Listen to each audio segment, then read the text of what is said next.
So I don't have to double monologue. I wanted to clarify also when you guys were coming to town because there was like double description read about the town. Um, you guys were made it back to the town like at least a day or two after the attack had occurred. So there's plenty of damage still, but it's not like fire and brimstone like I described it to Amiri and Valerie, the NPCs that were there.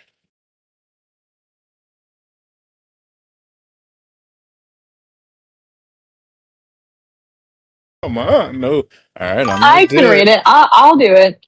What? I'm just chewing. The What are story you eating? resumes. Pizza from Trader Joe's. Oh, just say Um, Joey cooked it for us. The story resumes in the smoldering center of Stag's Crossing, where the town stewards leapt into action against the rampaging owlbear. The heroes away, the burden of the defense fell on their shoulders, and they rose to meet it. Amari plunged into danger without hesitation, carving a path through debris and dragging the wounded to safety. Her greatest feat? Oh, sorry, I thought it might be fear. I'm like reading like a pixelated version of this. Sorry. Her greatest feat came at the burning stable, where terrified horses and ponies screamed within the collapsing structure. She tore through fallen beams, pulling the animals free as flames roared around her. Her bravery kept more than a few souls, human and beast, firmly in the land of the living. Valerie became the settlement's shield. She positioned herself directly before the enraged owl bear, drawing its every blow and shriek. The claws scraped against her armor, its beak snapped inches from her face, but she did not yield. Her stand brought precious seconds for the others to escape the creature's wrath. I didn't know Lindsay was spelled like this until just now. Lindsay, through the chaos of like a spark of order, with sharp words and sharper wits, she directed the fleeting townsfolk, guiding some to safety, rallying others to assist. Her spells mended wounds and soothed panic, her presence stitching a fragile structure into the frenzy. She conducted the rescue effort as if it were a frantic symphony. Hiram and Thaddeus, despite their clashing philosophies, worked in unexpected harmony. Hiram smothered the flames with grim determination and magic, while Thaddeus pushed deep into the burning spaces to save the trapped. For a moment, the two were perfectly aligned, two halves of a necessary whole. Good God, there's so much text. I don't know how Obi does this every week. Just as the stewards found the rhythm, the Pass the buck. owlbear's fancy broke, confused and bloodied, the beast turned and fled into the woods, leaving devastation in its wake. We can do group reading. Gotta scoot over. We can do like group reading. Someone else want to take over? I won't force anyone else. I did this to myself. The heroes returned It's like moments never later again. to a ruined brewery, torn fields, flattened homes, and shaken citizens. Recognizing the cost of complacency, they acted swiftly. The brewery's scorched grounds were concentrated and transformed into a cemetery, a permanent reminder of sacrifice. A general store was established to restore stability and breathe life into the town's economy. Diplomacy brought new strengths. Willow's linguistic tutoring paid off as Fionn finally taught her Draconic well enough for her to secure treaties with the Sootscale kobolds who pledged fealty. Relations with the lizard tribe solidified. A logging camp was raised where bandits once hid, and expanding their borders. Okay. So we forgot something there. To defend these growing lands, volunteers formed the capital's first army, green but determined, hardened by tragedy, they survived.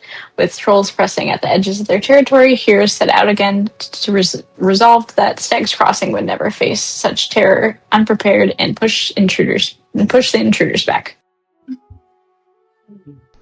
Sorry. The end. For air. The end. I do make it. Is your pizza cold now? Now it's still warm. I was trying to I don't know if I was going too fast, but I swear Obi goes faster. But when you're not doing it, how could you know? I do try, in the journal part where I, keep the notes, I do put the recap in there. So you should be able to, pop it up, on your client. No, I was just lazy and used the screenshot. I'm just gonna copy it and then voice to text it through Discord. I That would be cursed. try. I'm sorry. No, it's because a lot happens in 4 hours. No, sorry. If they can do like 8-minute recaps for 30-minute TV show episodes. Well, continuing right into it. My turn to monologue a little bit. The road home winds along the familiar river, and like I described to you guys right as you ended your previous session, you guys see smoke, but it's no longer rising in thick plumes, but faint little wisps that crawl around the edges of fields, drifting lazily in the breeze. There are scars of the attack remaining everywhere. Broken trees, charred rooftops, the blackened shell of a farmhouse near the northern edge of your capital. Yet your home is very much alive. As you guys get to the couple hundred yards before your settlement truly starts, you see children darting along the road, brightly colored kites dancing behind them. You can hear laughter and jokes, and everyone seems happy. And then a child spots you up on a hill as they go racing up a hill on their kite, and you can't really hear what they say exactly, but something, they're back! The heroes! They're back! And they go running down the other side of the hill, like towards the capital, as you guys clip-clop on your horses and approach. You guys see half a dozen more scatter into the streets. As you guys ride nearer, the evidence of the rampage gets even more clear. There's a barn. One side of it is completely caved in. Its doors are being repaired by a crew of townsfolk. You see scaffolding and stuff like that being built up along it to like redo the roof, and old debris being hauled out. Fires damaged one of the chicken coops that you guys remember, and they're already being rebuilt with new lumber. There's a line of wagons coming from like towards town hall carrying fresh lumber towards the sites, and old collapsed lumber, burnt lumber away from the site. The smoke that you're seeing besides the fields is a burn pile of bad debris, basically unusable lumber. You see villagers who are working shoulder to shoulder. They're handing tools and, like I said, raising scaffolding, sweeping debris off the roads, kind of almost in front of you as you guys approach on your horses, smaller pieces that have not been removed. Like someone quickly approaches and drags it off the road in front of you and gives you guys a bow. My lord, my ladies, welcome home. Amidst one or two of them, you guys see some familiar faces. You see Amiri holding this massive beam. She's like raising it up over her head. She's got some bandages around one of her arms, and she's raising it up like to two carpenters who like grab it from her and put it into place. Another 100 yards closer, you see Valerie out in a cleared field that had caught fire. It's all been cleared, and it looks like she's been like fenced it off a little bit. And you see a garrison of new troops. And something we got to pick today is what their sigil is. Do they carry the Stag Crossing? Do they have their own little sigil or thing? It's on the it'll be on the map.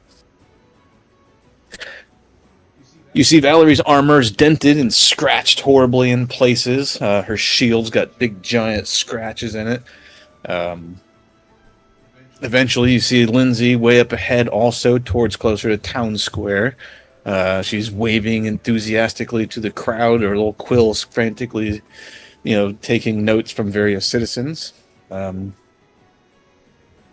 Eventually, you guys get pretty close to the town center, and a survivor, a farmer. He's all bandaged up around the chest, his shirt's off, his arms bandaged up, and my lords, my ladies, welcome home. I'm sure you've seen the wreckage. We've lost some roofs. Old Nathrin's farmhouse burnt down pretty much. But we made it, and our people are safe. And the people have something to show you.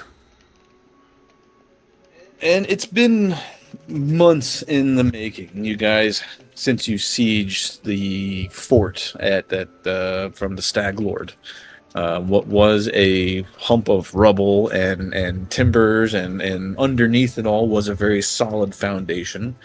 As the group and several others lead you through town, you see a finished product. Where there had been scaffolding and half-set stones, and the constant hammering of carpenters and masons, now rise a completed hall of stone and pride. The white mortar is bright. The banners of your kingdom are fluttering despite the grim circumstances surrounding it. And you guys at Kingdom Level 4, I have a little fancy scene to show you.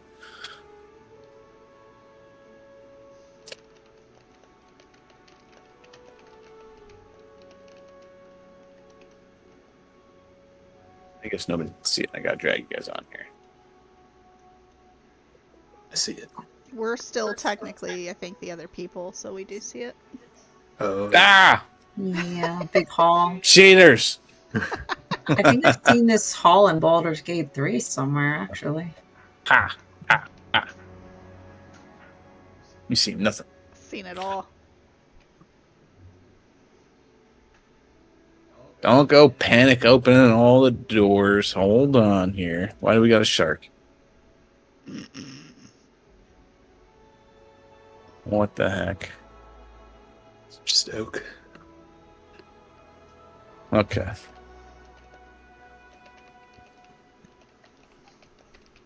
I'll work on those permissions.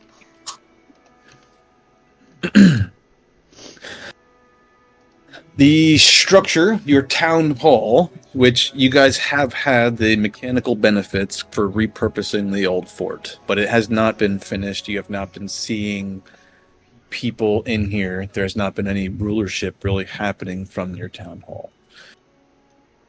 The structure is completely grand without being pretentious. It's clearly built for rulership. There's trees that encircle it like guardians. I'll let you guys explore the outside. Don't go inside yet. There's doors.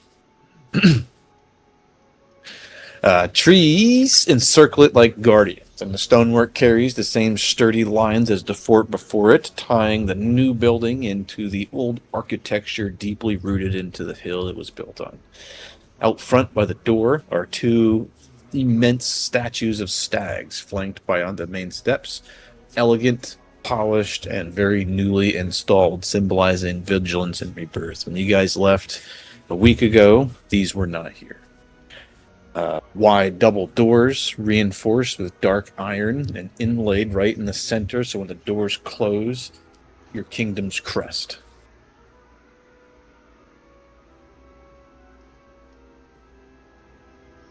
Did a lap.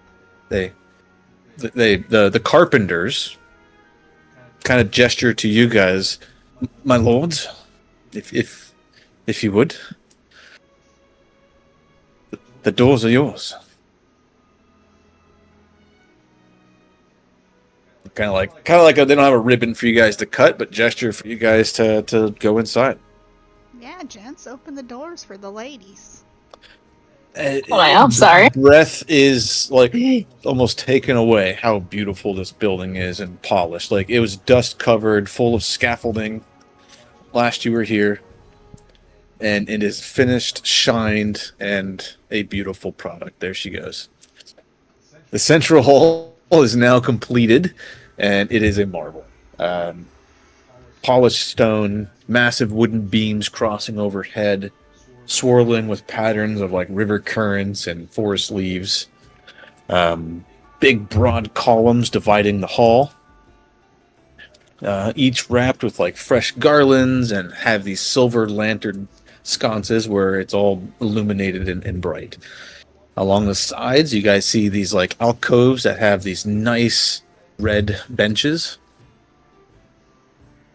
and some green pottery and plants, living plants on the inside.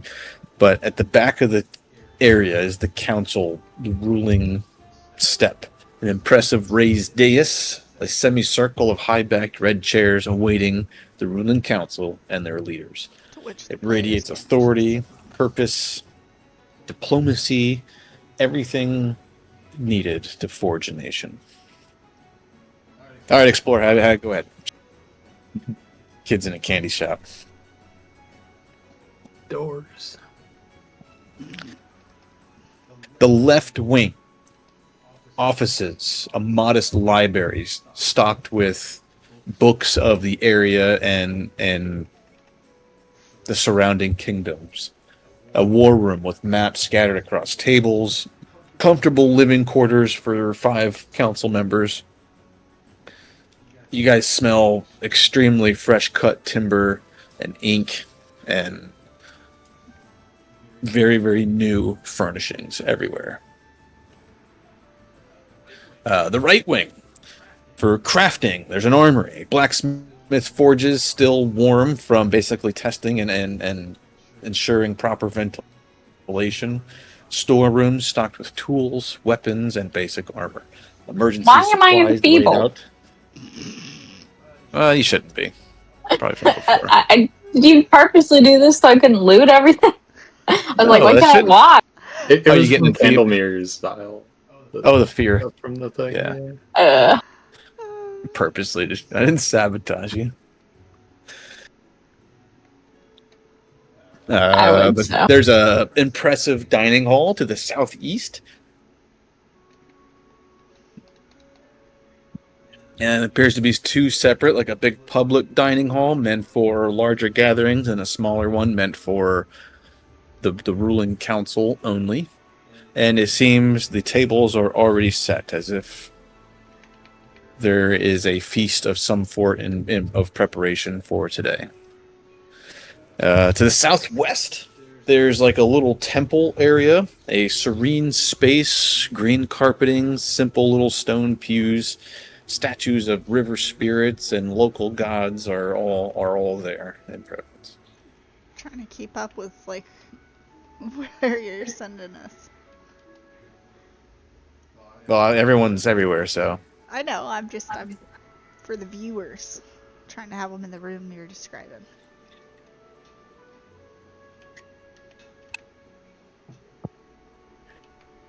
you notice in the religious room, most deities are represented there. Goodly deities, at least.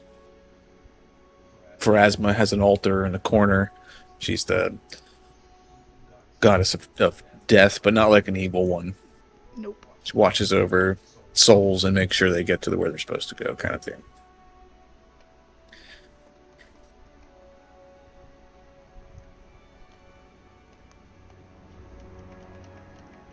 Is there one to Calistria here? Yeah. Basically, if the deity's not evil, there's a small little side part of the wall, a little 3x3 or 5x3 section to just about every deity, or even some of the Fey Eldest are represented here. Why aren't people like running around claiming bedrooms right now? What the fuck? Well, I mean, there's some maybe someone wants to call dibs in a room. Some of them are. One of them has Yeah, like some this of us staff gotta get our man cave. So yeah, look at this magical room in here. It's got a staff in it. One's got a training dummy. Who wants a training dummy? I'll take the dummy for sure. Yeah. Yep. There's Dizzy. He's in. Wait, question. You said that there's like a staff in here? There's one on the bed. I don't know. I just see it like. Loot it. It's got to be good. It's got a shiny on the end. I don't know if this is a me thing, but I can't see that. You can't see the staff on the bed? Yeah, your game's broken then. There's Yeah. like a magic circle on the floor. Somebody made a mess in this room, is what happened. Hey, look, it's the same book from the kitchen Yeah. in Alkenstar. Yeah, then there's a witchcraft book here. I'll share my None of screen. these things are magical. The staff is assumption that it might be your staff or some of your notes. There are books, blank journals, all the writing inks and everything that you may need for a primal type of or divine study. All right, Oak. Which one are you claiming?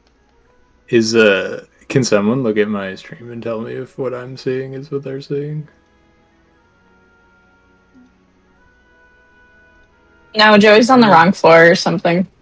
He's like in a basement. There's a basement? No, I feel like I Oh, just his is can't see like the naked. textures. He's got a naked freaking place. Whoa. Let me just delete your actor and maybe I think that might be your client. Yeah. Yeah, that I is- can try reloading. You still naked? He's still naked. Oh yeah. Yeah, we'll see. Okay, I was just confirming that I was. You're like correct. this place is bland. There's nothing here. I was like, I can do like picture it in my mind. I've never. I will say, If take you note, some watch of them on are our double sh- beds. If you hop on our stream, you should be able to see it. Oh, that's true. I do have your stream open. It's just a different tab. So. There are some double beds. Oh, yeah. No, I just that makes a lot more sense. It's like, yeah, a lot more decorated, right? Yeah, I was like, I could see where the throne would go here, but And also the treasury is where your kingdom stash is, your party stash. There are no minted gold bars in there right now.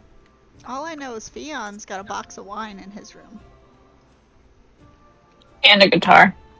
That's a pretty good room. He's got a little man cave there. He's got a double bed. He's got the wine. Well, that's a vanity. He's got a nice western facing window for sunsets. Does he have the only vanity in this place? Oh. Big ass double mirror, huge mirror. Yep, all the ladies are gonna have to come into his room to use his mirror. It's fine. I guess I'll claim. Look, in the pile of letters are all like his women's writing them. reloading fixed it. I can see now. Now I got to do another tour of the place. Yeah, you gotta see what's what. Does that mean you're gonna claim this one, Oak? No, Oak is gonna sleep at the foot of Otter's bed like a guard dog. Okay. He's got no say in it. I live here now. None I pick my say. battles. Yeah. You ever tried to move a sleeping dog? There is a little guard's chamber over here. You know, there's 4 other little mini beds. Which are basically where the others sleep if they're here in the kingdom.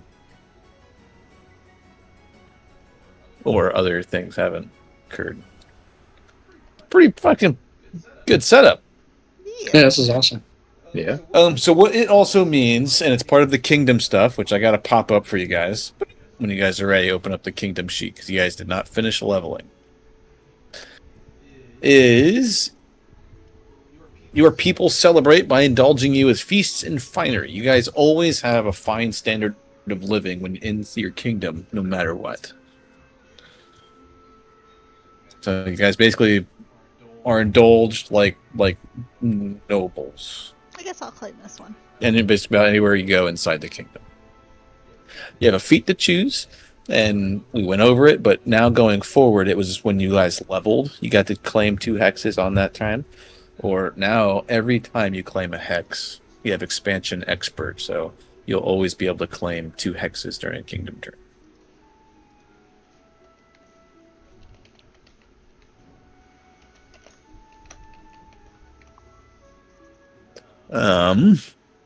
The other little bit.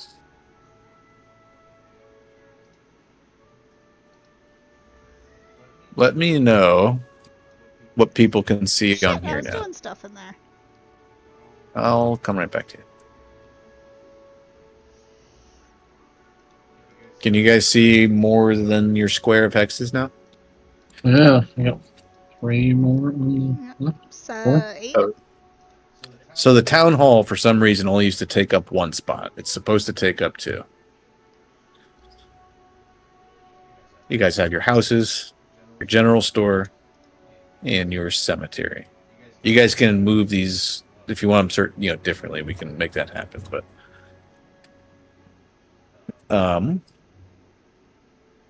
You guys are no longer considered a village by reaching level 4 and or placing your first building outside of your first 4 little hexes. You guys became a town.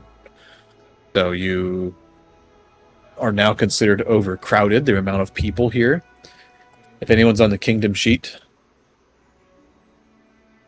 on the settlements tab, you'll see Stag's Crossing, and you'll see like a little issues column.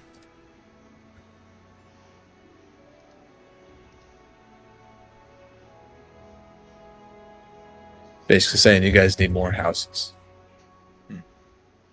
Where was that at? Kingdom sheet on the third tab. It's called Settlements.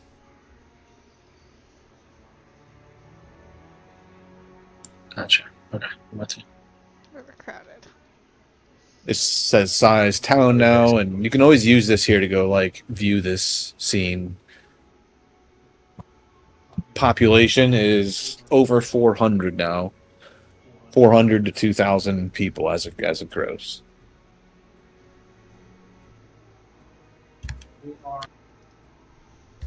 Jesus Christ, that's a lot of people. Your kingdom occupies dozens of miles now.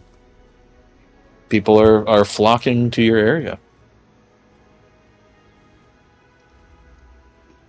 So, kingdom feat. On the second tab of the kingdom sheet, you guys got to pick your feat.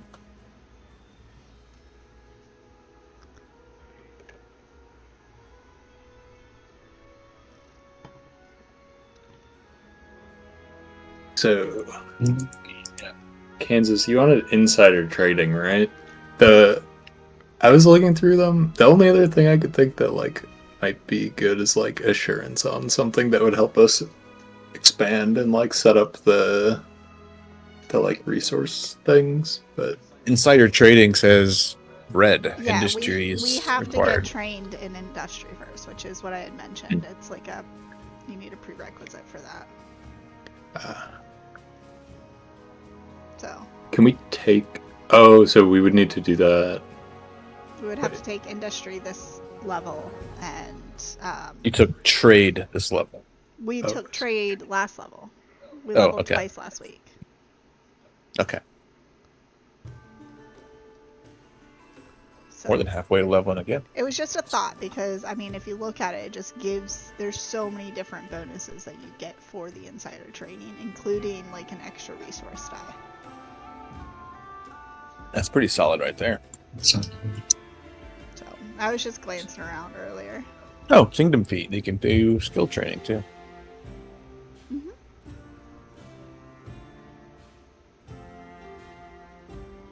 Oh, one other thing I wanted to test is the +1 bonus to craft and earn income things. I'm wondering if you guys have to be on this scene.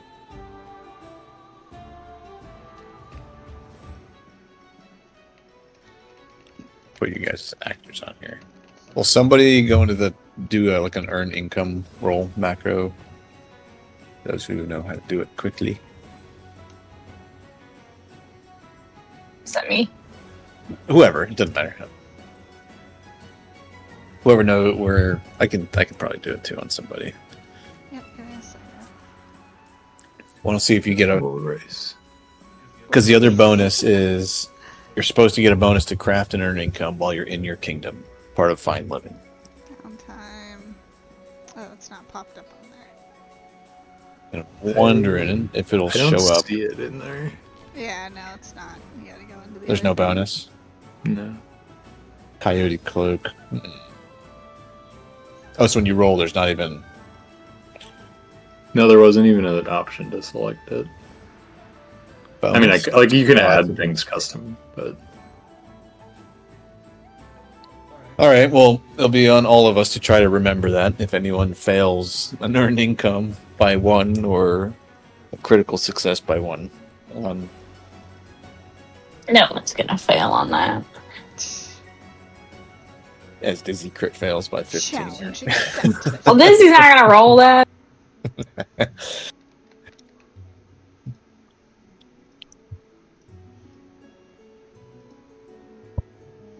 Skill training industry, is that what we're going with? pull together, can't do it. Politics, liquidate resources. You don't go on the economy for that. Fortified fiefs. Based on how things have been going, quick recovery could be interesting, but That was another one I was Rush looking at, descent. yeah.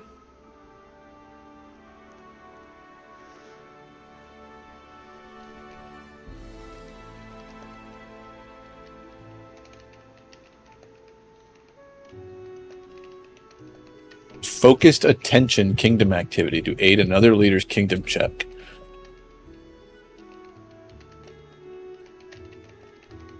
Is that a thing? Have you guys done that yet? Like, yeah. tried to boost somebody to get a big thing done? I think Oak did that on the last Kingdom turn, right? Yeah. I think so. Yep, she did it for Fionn. Yeah. I'm just looking at them. All right, you guys. I'll give you the 750 to decide. That's 6.5 minutes. I'm good with the skill training. Same. You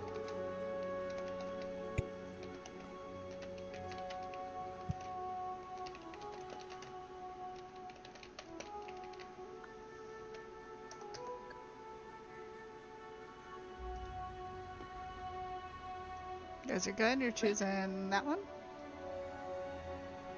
No, that's the last one I was reading. You guys select it. I ain't picking it. The Fortress. Why does it say armies 2? You should only have armies 1. Because we are an army. Armies. Does it count settlement. the kobolds?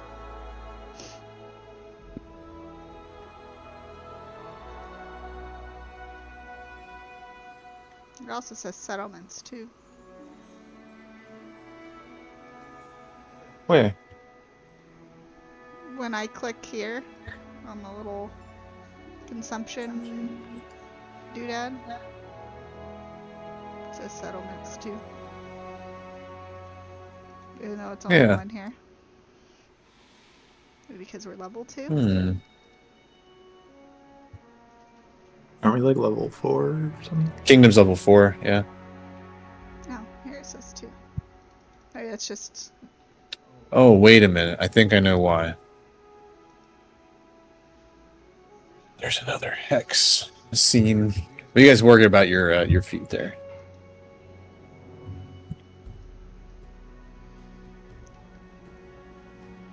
What are we choosing, ladies and gentlemen? Skill training industry, right? Because no objections. Do it. Full send, yeah. Interesting choice for the 2 druids. Bring them factories in.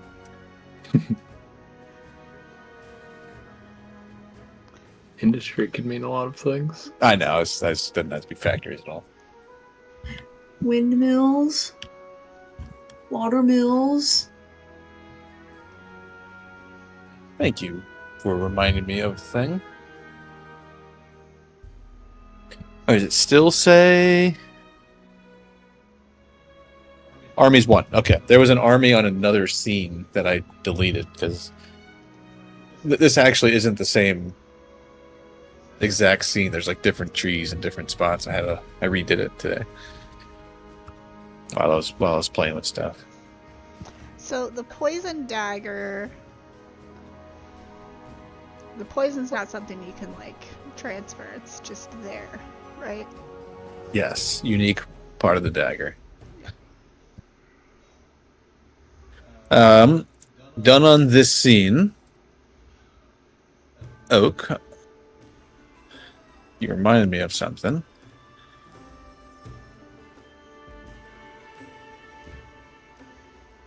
It's small. Not like that. You guys have your army here.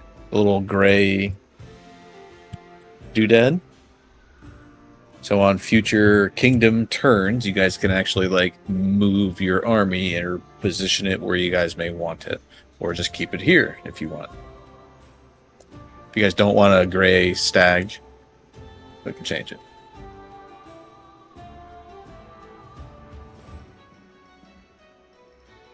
But what I wanted to show you, you said windmills, right? So there used to be a ruin right here, a little like ruin tower. Oh. Yeah, the game gives me these little tiles that I can like superimpose over. Oh, she's spitting. And there's a windmill. Nice. And there's She like okay? this is the town. Yeah, she's okay. I think water went down the wrong pipe or something. Don't breathe and drink at the same time, folks. That is a small little detail. I thought was cool. Yeah. And it changes. It used to be a village. That's a town. There's a city and a metropolis. Metropolis is like pretty dope looking. So we're gonna go back to your kingdom hall. You guys have returned. The kingdom doors have closed. You guys have yourselves, your immediate ruling council. Valerie's in there. Lindsay is in there. And Oleg is in there. But who's in where? In the town hall still. It's been decreed that you guys need some time to come home, look at your surroundings, possibly rest, discuss some things. And I'm going to transfer it all over to you guys to discuss your events from your own road travel, what you came back to, what the next step is. You guys have options to do lots of downtime stuff if you want. I did leave Oleg's trading post here. It's an NPC. If there are things that the group is wanting to offload and sell, you can do that. So, floor is yours, group. I'm listening.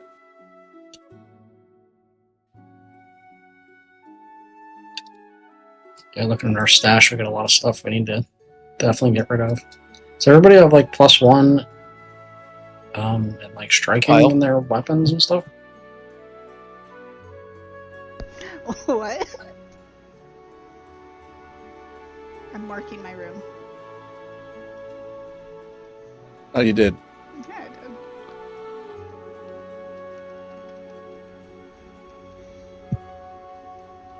Love it. What was your question, Matt? I mean, Does everybody have +1 and striking in their weapons? Their melee weapons? I have. Willow has. I just tried to hit B for bag. Yes. So the serpent dagger, I'm gonna keep it as it is. It's a +1 striking dagger. But I want to take. I have a +1 striking in another dagger, and I would like to get that and maybe another and returning, and get it put on a filter's fork. Okay, that'd be awesome. And we have a bunch of stuff that we can pull runes out of if we need to. I'd like to get like a full plate armor and get some runes in it. We have so much stuff in our stash we need to clear out. We can probably buy anything we want. Yeah. Kendayu did not follow you all the way back to the capital. However, Thaddeus still remains and has kind of done some re-educating and specialization into magical crafting.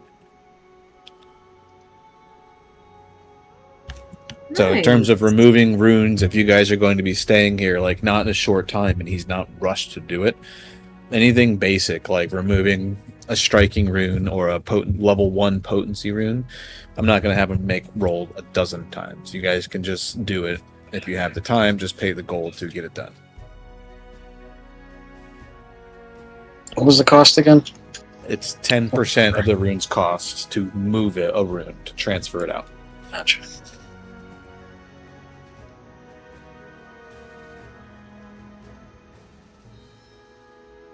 And then So, stash. little trust system. If you guys want to go through the stash and like add up everything that you may want to take out, and if it's 5 runes and it's, I don't know.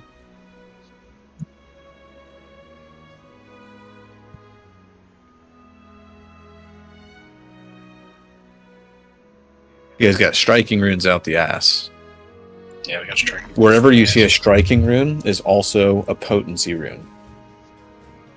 So you can't put striking without making it a potent magical weapon first. So there's, and you could sell those too. So if you have extra weapon potency runes, just offload them.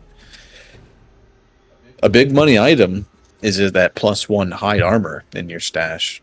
Most people don't have magical armor. Yeah. I don't have armor. No, I have armor here. Never mind. It's a different character. And that's an armor potency rune, which is different than obviously a weapon potency rune. There's the spell guard shield in there, which doesn't have runes. That's just a unique magical item. And while the armor for Gragglebeard is obviously a very hefty price, I feel like that's something that we would have like cleaned, repaired, and probably like put on like a armor rack, like maybe in our... Well, Thaddeus, upon further examination, he actually tells you that there's 2 powerful runes engraved into the armor as well. Yeah, shit. That's why it's so expensive. So If you go into edits, resilience there's or something? a resilient rune and an armor potency rune. Nice.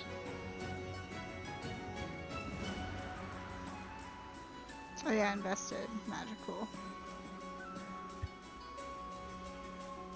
Yeah, I think I'm gonna buy a full plate and get some ruinage going.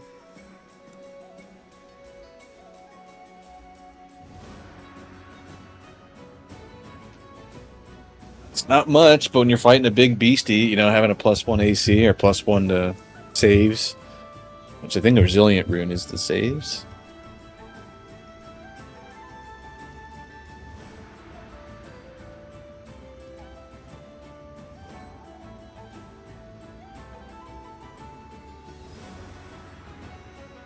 Well, you guys take your time, figure out what you want to do, and spend the money, sell your stuff, get the money.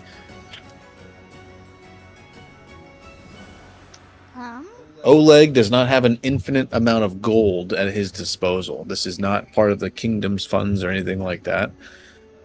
He has about 900 gold worth of stuff he can buy.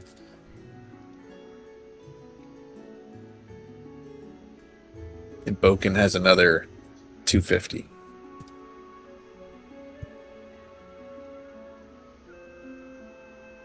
The Spellguard shield is really cool. Might be a direct upgrade for Dizzy, I don't know.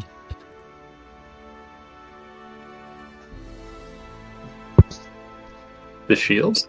Yeah. Mm-hmm. It has metal in it. Oh, is that a druid thing still? Yeah. Yeah. I remember editions moved past that. I don't know. It's not inherent to druid, I don't think, but might be the leaf order.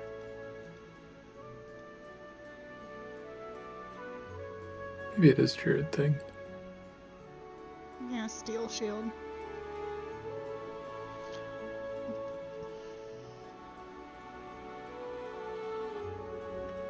And there's no runes. I was a big D&D player, and I know there are many editions of Dungeons and Dragons that was a thing.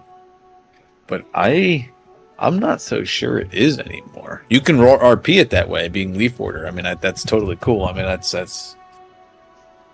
There will be more shields. You can customize any shield you want. with a fancy crafting roll from Thaddeus, I would even allow him to possibly recreate the shield, from bark and things like that. And Like disenchanting one item into another. Oh, anathema. Yeah. You. Oh, that's old. Anathema. Maybe. Yeah. Despoil natural places, consume more natural resources than required to live, teach to wild song to non-druids. Yeah, the old version was using metal armor or shields, despoiling natural places, or teaching druidic language to non-druids. So it must have changed with the remaster. Well, I'll put that in the hands of Dizzy then, in this leaf order. I don't really want it. TBH. Because Dizzy's like using spells to make his armor. And he has a hide shield, but it's more of a accessory than functional.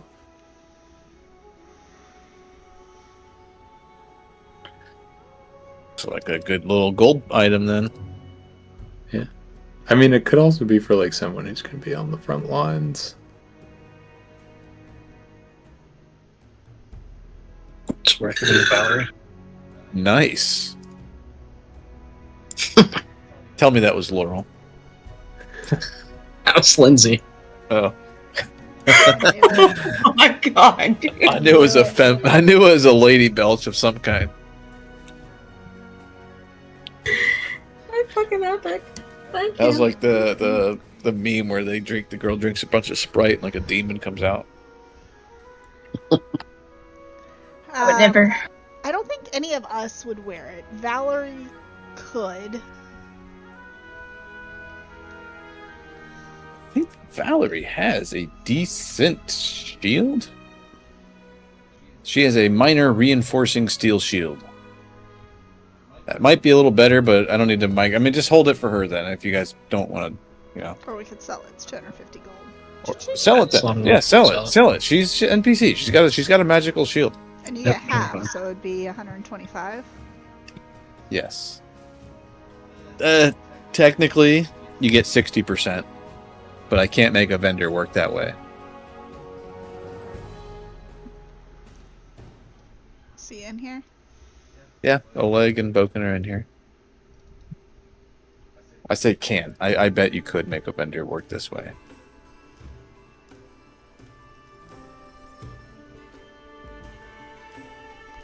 So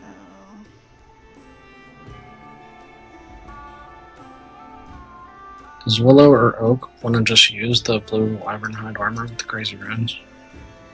So, without the runes, the magic value is going to go way down. We can go ahead and take the runes out. Yeah.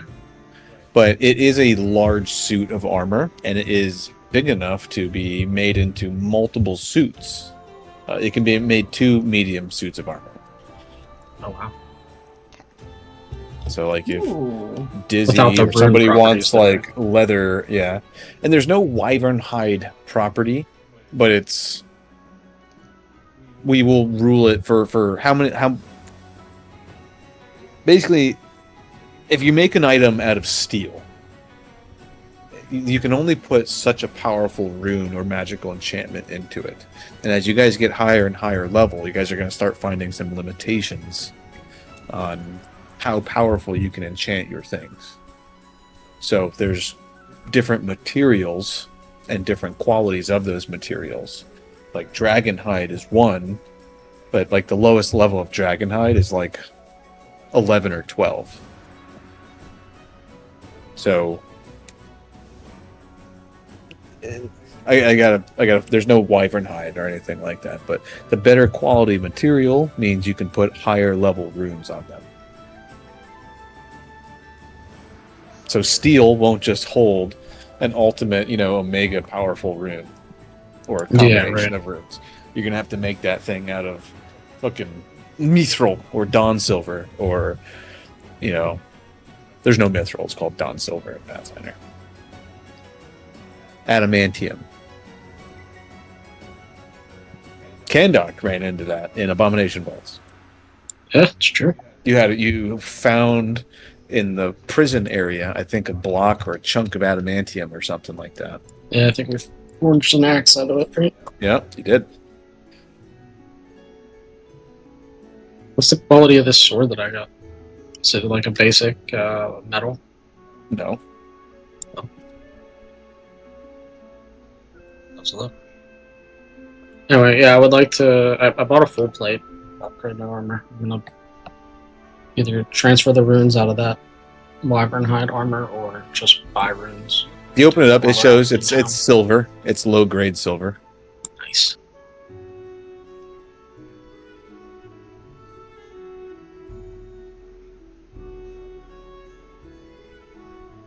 All right, so you have full plate, and if you're going to take the armor potency rune and resilience rune on there, just whatever those runes cost. So we just got, you can look it up real quick. It might show you real on there. I looked both up. It's 500 gold total, so 50 gold, right? 10%, you said? If they both cost, yeah, a combination of them together is 500. Yeah, 10% would be 50 gold to move them both onto your full plate. And you can just go in there and modify it and put them in there.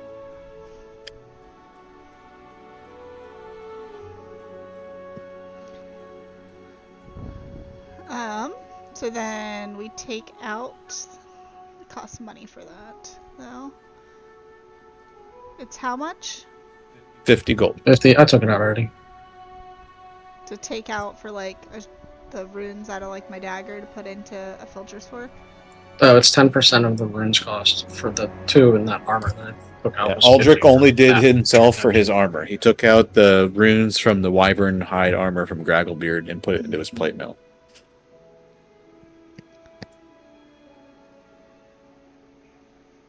My brain is not wanting to math. So like the dagger's priced at 100 gold. Just the runes cost. It's a striking rune. I would have to take out a striking and the potency. So we want the striking rune.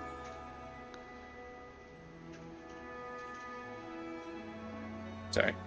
Could have been a little more prepared for this. Do I just look it up in the compendium? That's what I did, yeah. Okay.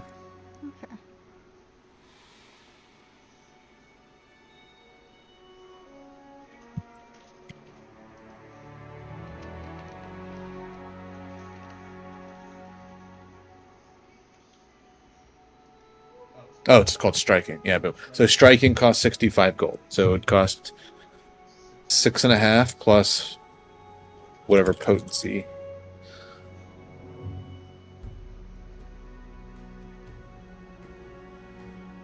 It costs how much? 65. Is 35. So you need 10 gold. 10 gold for a combination of a potency rune and a striking rune to be moved into a weapon. Okay. So however many you're doing that towards is 10 gold. And then returning is 55. Long-term player base, anybody that's listening, we have a big trust system, but dealing with my wife and gamers of 5+ years. So give me the math one more time how to do it and I can do it myself. So it's You look up whatever rune that's in the weapon that you Yes. want to remove. And the cost to put that rune into another item is 10% of that 10%. rune's cost. Okay. So for you, it's 65 gold and 35 gold, which is 100 gold together. Alright, so 10%. it'll cost me 15 gold and 5 silver total for that. Okay. All right, so we're with all the amount of rune transferring happening, we are looking at least probably close to 2 weeks of downtime being here within the kingdom. With Aldrich and Willow kind of narrowing down Thaddeus' services, at least in the immediate sense. Dizzy, you have noticed that there's a lot of in and out of your room that's not you. Like Thaddeus is kind of like using some shelves in your journal there.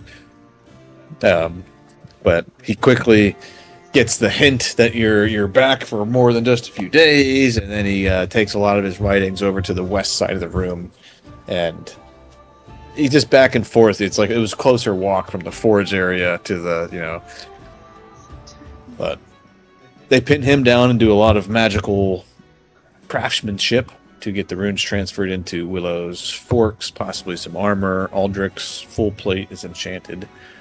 While that's going on, Oak, Dizzy, and Fion, what are the three of you doing?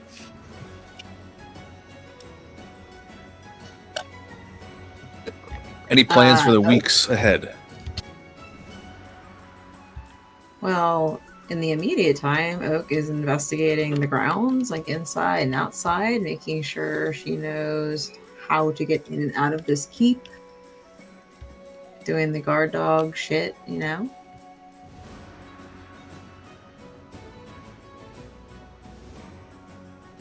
There's not any hidden accesses. You find all means of egress, which I think are 3.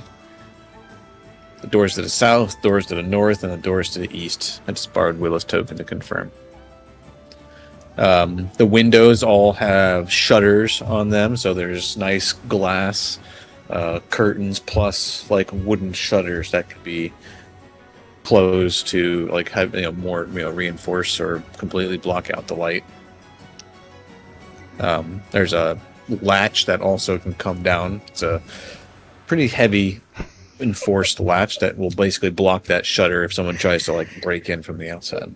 I love clicking on Laurel's character because it's just you never know what you're gonna find. Bunch of ends.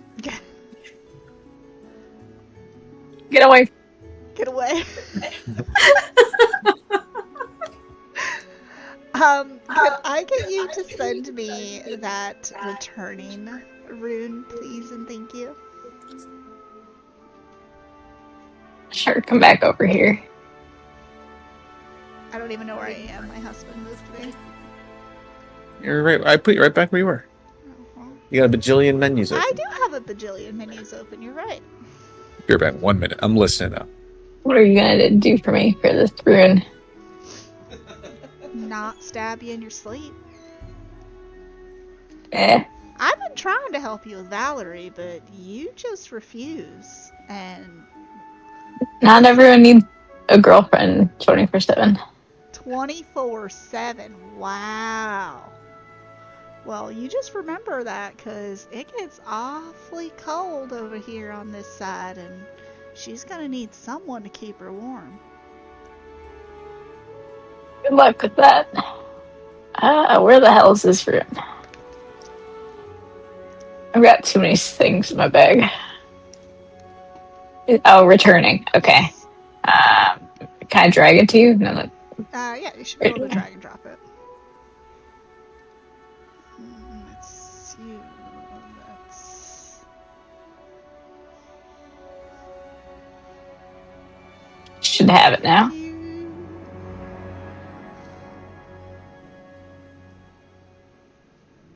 I do. Thank you much.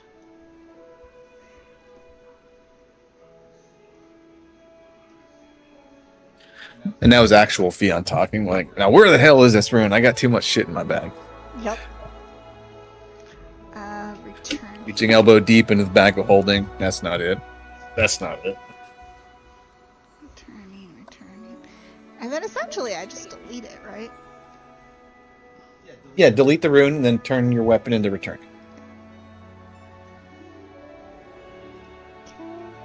Dizzy, how about you?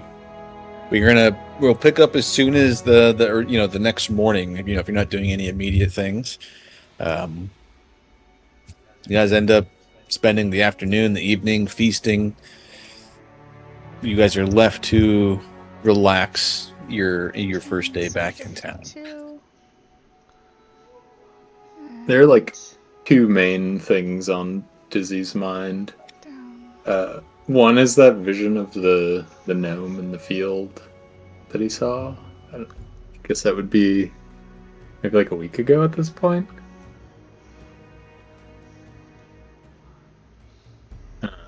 Trying to see pretty close. if he could figure out anything about it, or if there were any like recurrences of that.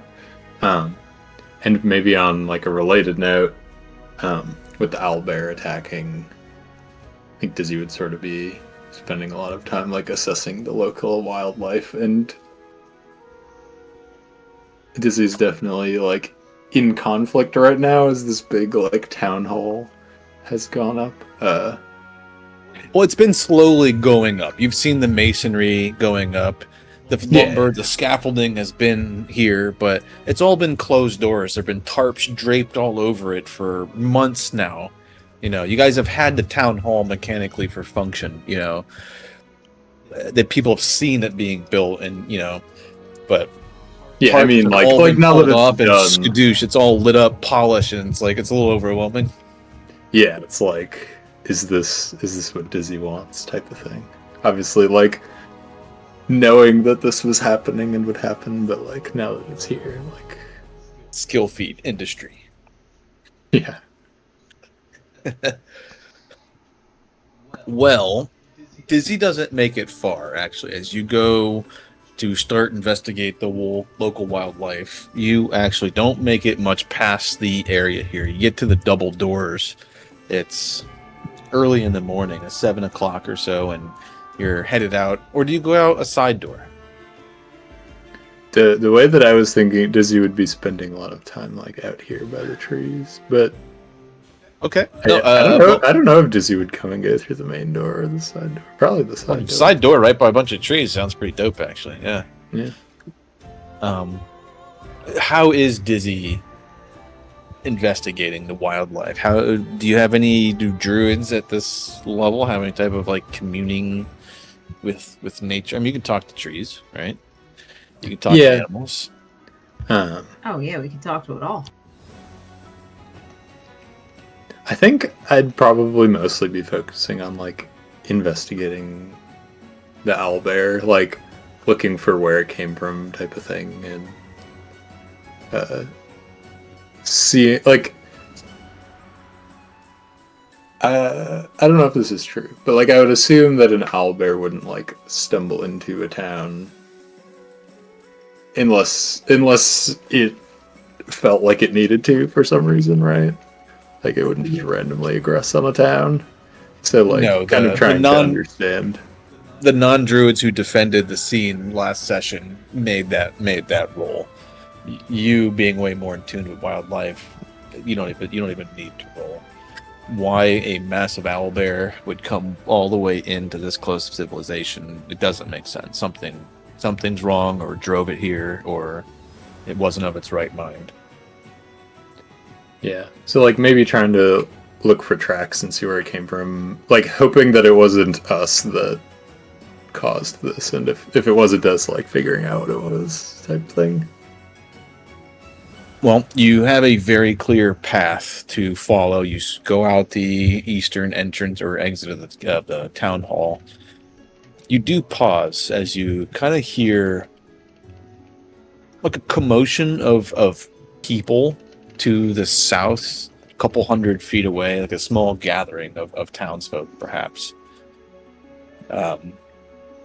You dart off in towards the woods, and very easy to follow the path of destruction leading east. Kind of almost the direction that you guys came in on. You're going out for a couple days with Morty. You know, more than just to the edge of your hex, or how far are you ranging?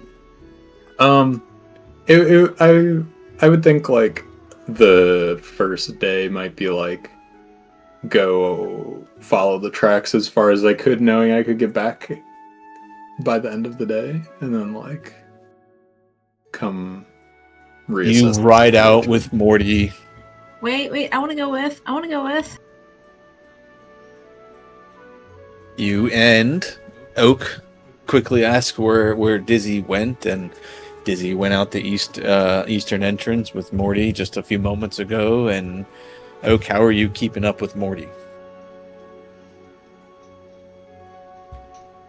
Oak will be a deer for the time being. No, wait. We have horses. Can I just take a horse? You can. Yeah, we'll just do that then. Dizzy, it's a couple minutes after you leave. You know, you're not, full pressing gallop, but not long. You hear a rhythmic hoof sound on the path behind you. And you look and you see Oak clinging to a horse, riding to catch up, kind of like signaling you down. I'll like slow down a little bit to let Oak catch up, but not like say anything. And Oak will catch up and ride side by side with Dizzy and Morty and not say anything. You guys ride for an hour, 2 hours, 3 hours, slow a little bit. You guys can both tell that Morty and your horse are getting a little labored from, the fast pace you're keeping them at.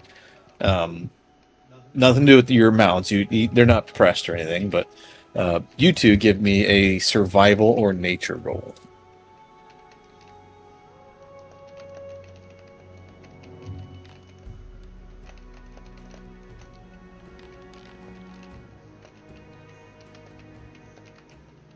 A 33.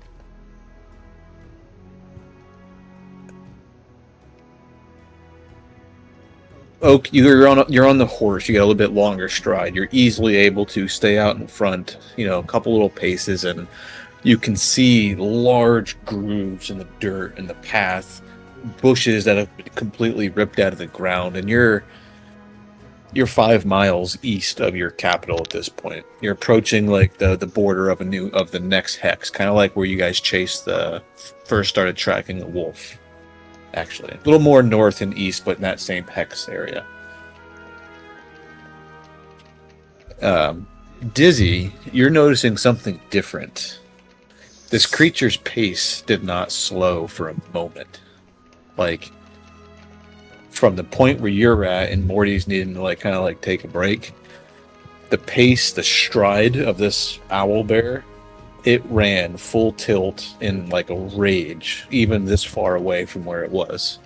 It was blood red with rage and speed, angry at something all the way out here.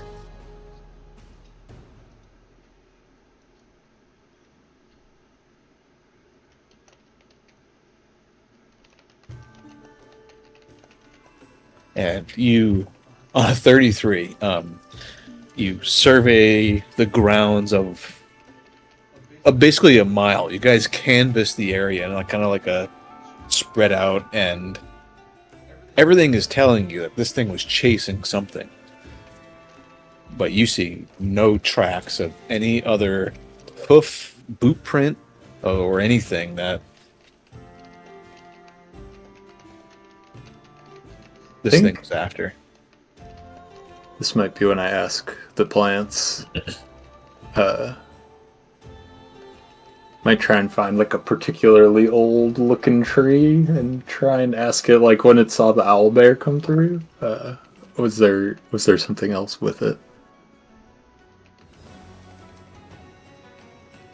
Give me a diplomacy check as you try to woo this plant that doesn't know anything about you.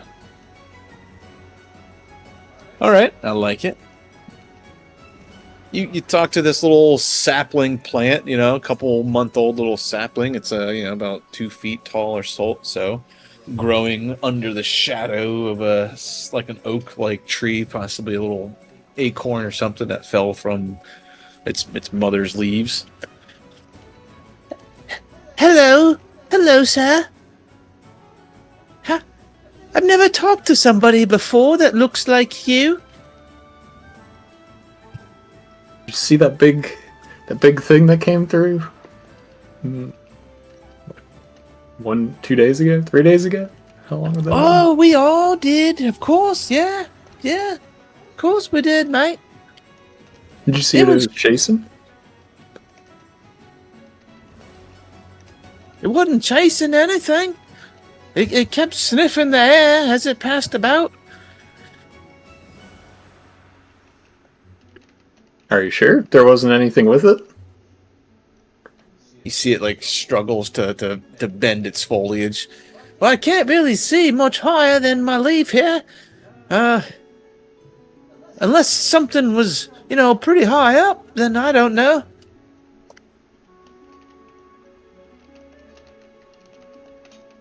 Gotcha. Well, thanks, little buddy.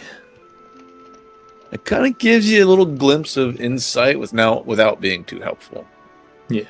Well, I think Dizzy. I feel like I've put the pieces together that something was flying, and I assume Dizzy would too. But it's probably chasing something that was flying. But that I'll share that with Oak. I don't. You, with your mounds, you guys can press a little farther, and it looks like it continues to. I'm going to pop you guys to your map here a little bit. Let's back to the Stolen Lands real quick. You follow it all the way to the edge of the next hex. Doubles trusting Morty to get back in time from one hex to the other. It'd be late at night by the time you guys make it, but you'll make it. And all the way here, 12 miles, it still continues hard east in rage and speed.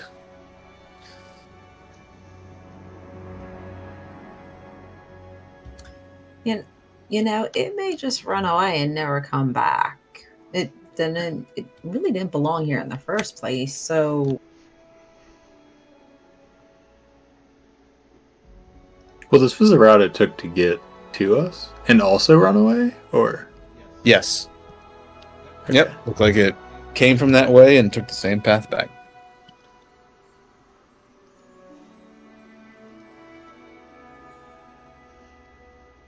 Well, something brought it here, so I think it's worth following. But I don't want to go alone, or just us two. Dizzy, you rolled survival this last time. Roll nature. And then Oak, I'll give you another nature check on something different.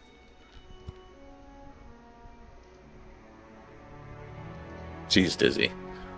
His dice are on fire! The diplomacy roll wasn't good, but everything else was good.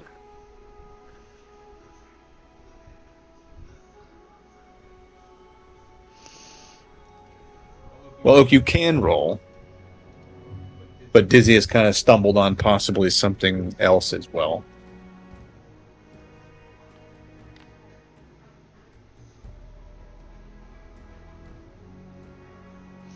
She has a bigger bonus too. It's funny. Yes, the thought with the plant not being able to look up very high kind of thinks maybe it was chasing something that was flying. But at the same time, like if this owlbear was chasing like a prey or something, like it wouldn't have chased it for a dozen or 20 miles. It's a hunter. It would have chased something it thought it could have reliably, taken down. So either something, if it was something flying, it managed to stay in the vicinity and continuously piss that off, what makes it a little more far-fetched. Or you're starting to think, which aligns with some things that you may have seen earlier, this beast may not have been of its right or own mind. Maybe this thing was magically compelled to attack your kingdom. Makes sense. And it would take somebody of pretty powerful nature magic or compulsion to dominate a beast like that. But not impossible. You've heard of druids calling upon powerful elemental spirits that don't even exist in this plane. Yeah, I guess like piecing all these things together, knowing that like it wasn't like a neighboring owlbear nest or something that we like nope. It came from destroyed, and it's probably something or someone very powerful that caused this owlbear to end up attacking our kingdom. Like I think that's your probably your first suspect is that someone sent this owlbear on you and dominated or compelled it to do so. Yeah. So your second likely is that something harassed it from a position where the owlbear couldn't get to it, for a long period of time. Yeah. I think Dizzy's like satisfied with the investigation, so when they head back today, I think it'll probably be like something to look into with the whole group, but won't pursue further alone or just with him and Oak. Yeah, I don't. We're super far out, and I don't want it to be just us going any further. So. Well, we're gonna cut back then to Fionn, Aldrich, and Willow. You guys get woken up. You go through your morning routines, and barely. Where do you guys head, Aldrich? Where do you go when you first get dressed and walk out of your room? To the kitchen for coffee, obviously. All right. You nuts? You're in the dining room here, and all doors are closed. You hear a light little tap at the door. My dog barked. Lindsay walks in. Hello, Aldrich. Welcome home. You missed quite the battle, but I have some other news. There are a lot of people outside that are wanting to talk to you, or other people of your group, different ruling council members, or perhaps all of you as a whole. Is that possible? Can we arrange that sometime today or tomorrow, perhaps? There's quite a gathering outside, and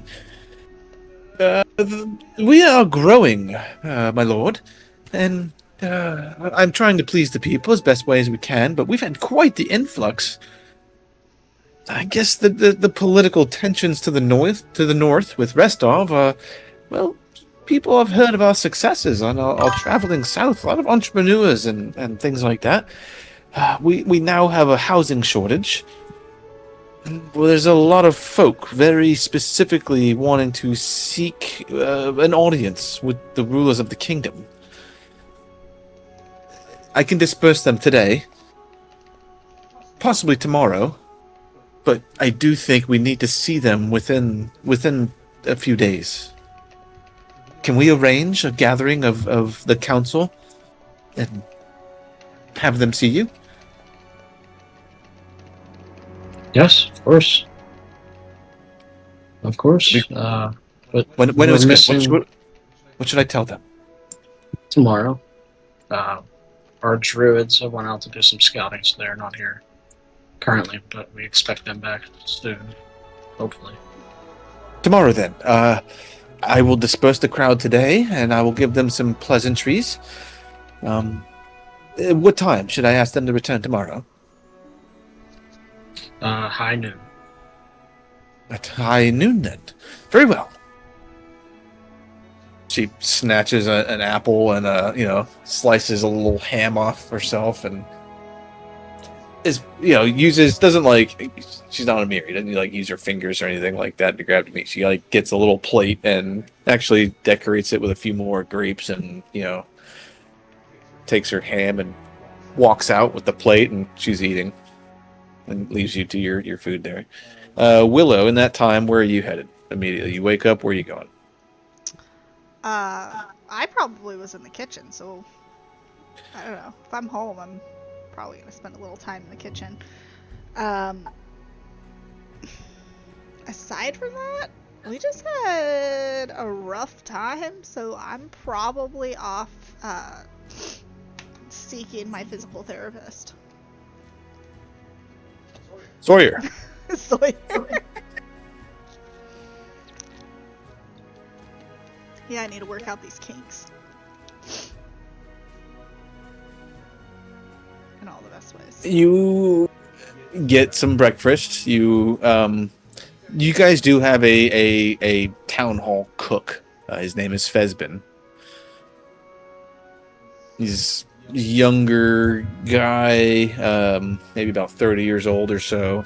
From what you hear, quickly asking about, he grew up as a farmhand. Then moved into working as like an assistant in a butchery shop. Then as like an assistant little chef in a tavern in Rostov, and has then traveled a great little deal to come. Was offered a position to cook for the new rulers of a growing kingdom. Packed his stuff and came down here and has been given pretty good resources of a place to cook and nice things to cook for you guys, and so far has been a 7 out of 10. All right. There are some tweaks, some things, and Willa, you're taking some notes about things he's done exceptionally well. Then you see some things that you could definitely talk to him about. Well, Lindsay has been working on a cookbook for me, which is not complete, obviously, but I would I don't know, see about having a copy made up for inside of the keep kitchen.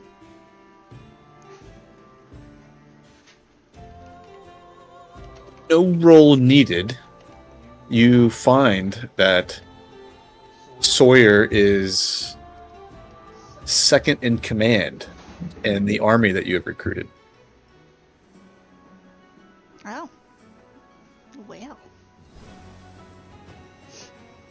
So, you actually find him. He's got his own little tent out in that field I described, where Valerie recommissioned a burnt farm field into little training grounds to temporarily garrison the troops at.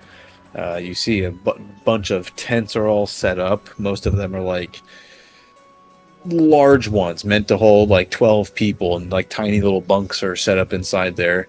And then on the far side of the camp, you see some other tents where they're more fancy, and he has his own little tent. There's a covering in front. You got to push aside. You ask around, and it's kind of like a 12 by 12 personal tent. There's a mattress on one side. It's got furs and decent little pillow. He's got a desk for writing. Some books are splayed out across on it, and you see him partially in his uniform, which seems to be a discussion of what is going to be the uniform. And as you kind of walk in, you find out where he is. Oh, you found me. Well, yeah, it's pretty easy. I mean, Have you eaten yet? Because I am starved. how have you not eaten yet? I gave a bunch of orders. We ran some drills this morning. Yeah, God, she's so brutal on her training regimen. But I don't roll out of bed without breakfast planned and consumed shortly after. All right, it's the most important meal of the day. How else is a girl supposed to have her energy? and let me guess, I'm breakfast today. No, hon. You're 11sies. There's a difference. You're my best friend. Excuse me. He walks past you.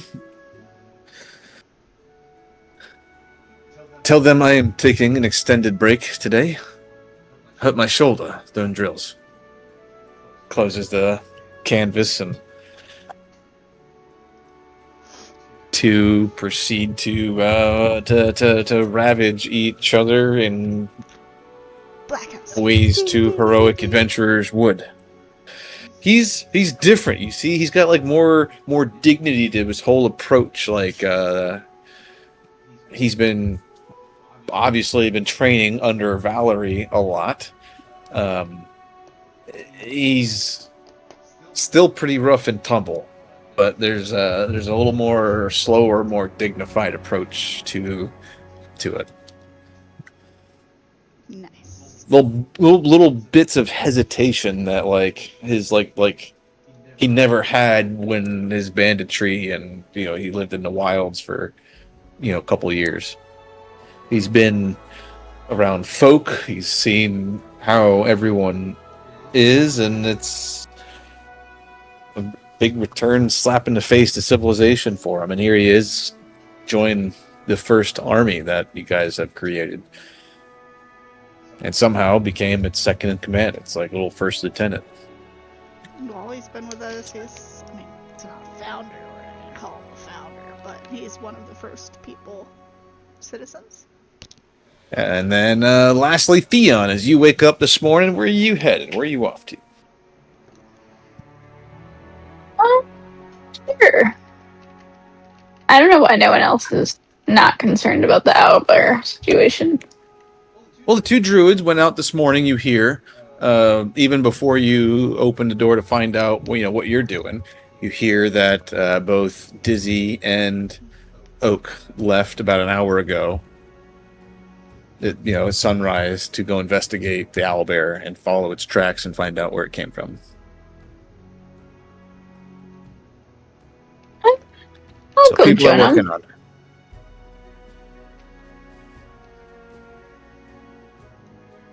I don't really have any plans. I just want to chill in my newfound room. I got the biggest room, I think. She's measuring square footage. That's awesome. You do have the only double bed that you get to have by yourself. There's two of them. Oh, by herself, yes. Himself. Yeah. So, Fionn, you awake, like, one foot is touching one corner of the bed, one foot's touching the other corner of the bed. You have this bed is brand new. No one has ever slept in this. It is not a cheap tavern mattress that 1,000 sweaty men have slept in. It's not the ground. It's not a tent. It's not a bedroll. This is a fine quality mattress, and for some, they've never had it. For you used to have it, and you haven't had it in a long time. And it's sun comes in the window eventually. You got the western side there, so it takes a bit. And comfort. You are, so comfortable.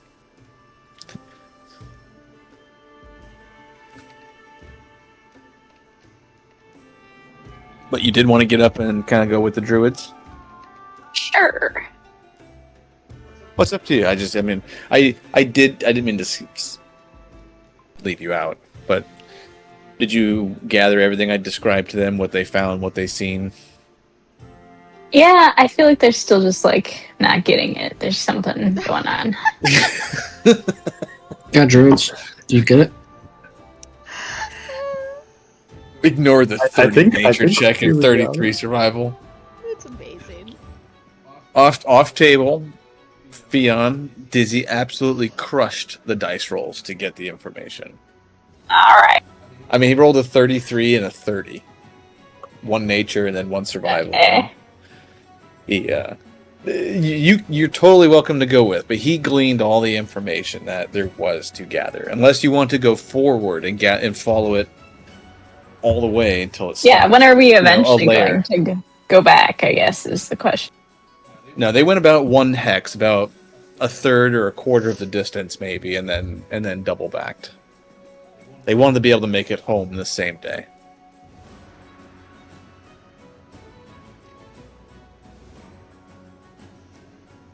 Okay, we can wait to tackle it further then.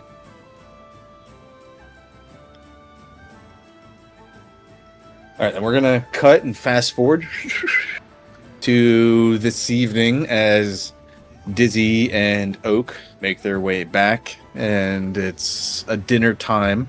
Fezbin and Willow have kind of been trading some dinner ideas, and you guys reconvene in the dining room to discuss what you guys have found.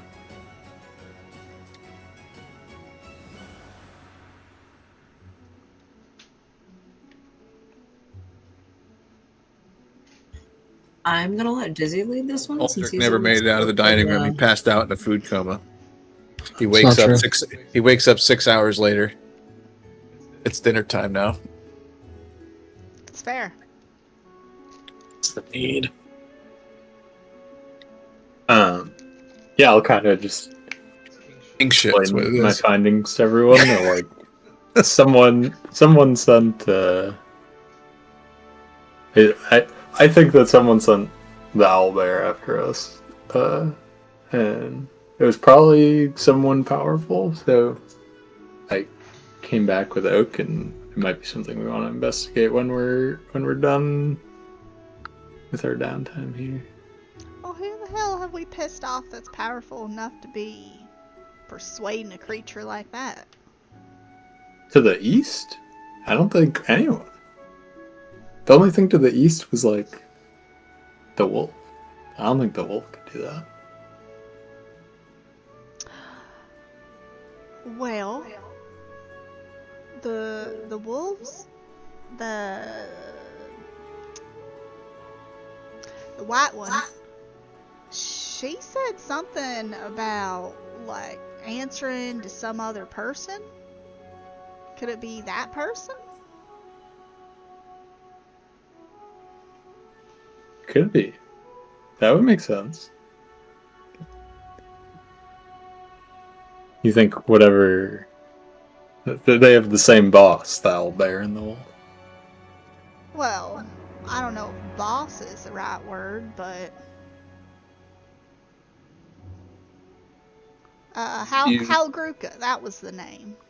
Yes, you recall what the wolf said, and it was Holgruka, which is also the name it's been associated with possibly being the leader of the trolls. The troll warlord that has been threatening like the southwest borders of not necessarily your kingdom, but of the whole territory, the whole region. That would make sense then. Yeah, it's potential, and I mean, we did just make an alliance with the lizard folk that's having a war with the trolls, so I'm sure that didn't sit well either.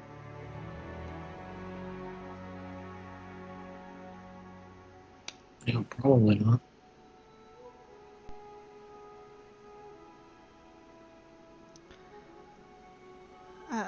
That makes it easy though. We know exactly where the trolls are.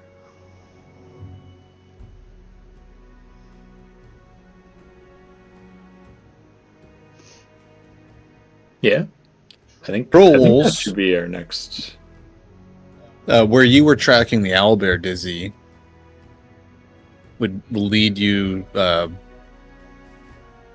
70, 80 miles away from where the trolls are supposed to be. Complete opposite directions. Owlbear was leading you far to the east. The trolls are southwest. Yeah. I mean, are the trolls like an immediate threat? You guys have an active kingdom event where troll sightings are happening, where they're not attacking you guys, but lumberers and scouts and hunters are having troll sightings. They're seeing trolls, 50 miles away from your guys' capital. Aldrich seen half a dozen trolls at siege with a band of lizard folk. I think a couple weeks ago. 3 weeks ago. 4 weeks ago. So Headsets on, bashing the garage, grabbing a bottle of water, listening. Yeah. I'm not like a tactician, but if we think the trolls are maybe related to the wolves, and the wolves are related to the owlbear, and it's all related with Helgruka. What if this is just like a distraction, and we end up running off to the east, and then something comes from the west, and then like That's yeah. it's always a concern. I mean, it just happened. Headed south, I guess- something came east. Well, we do have an army now to help protect our flag. Yeah. So we use that as like position the army strategically for when we leave town. No, Protect whatever side we are not venturing.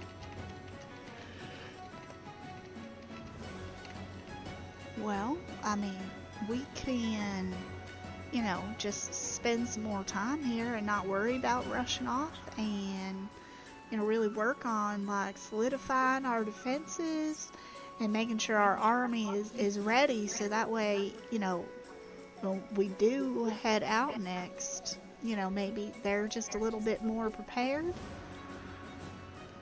That's an option. I'm not saying we leave like tomorrow. I'm just saying when we do leave, maybe it's the direction we leave. But that makes sense. For better times, maybe they'll attack while we're here, and we'll. I mean, I'm not saying I want them to attack us, but then we'll know where to follow.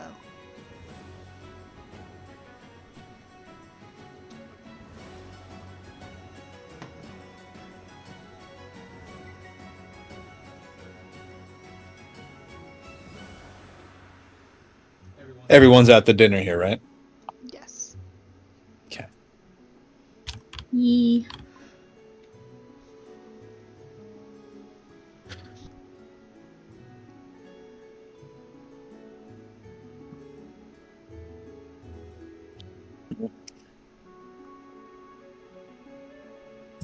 Nothing of else to discuss.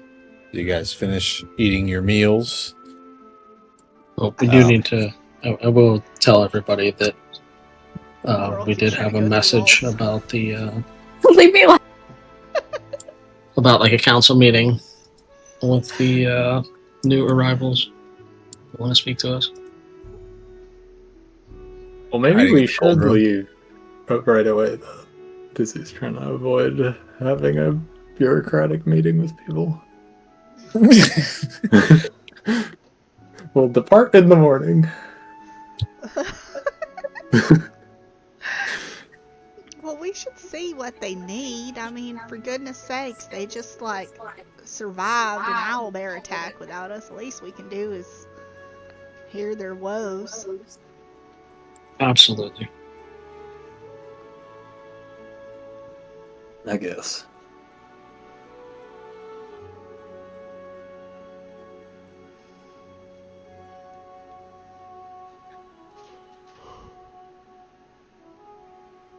Fion, you've left dinner early. You spend a lot of time lingering in the treasury, I see. Anything else going on? Tap treasury can only be done during Kingdom event, by the way.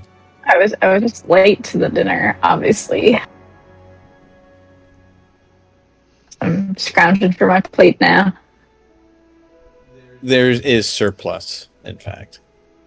And if it gets brought up, any surplus is always brought out and then done in terms of like a big table's brought out in front of the town hall and it's all set out for basically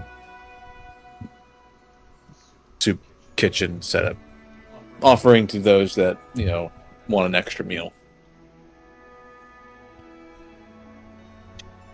Nice.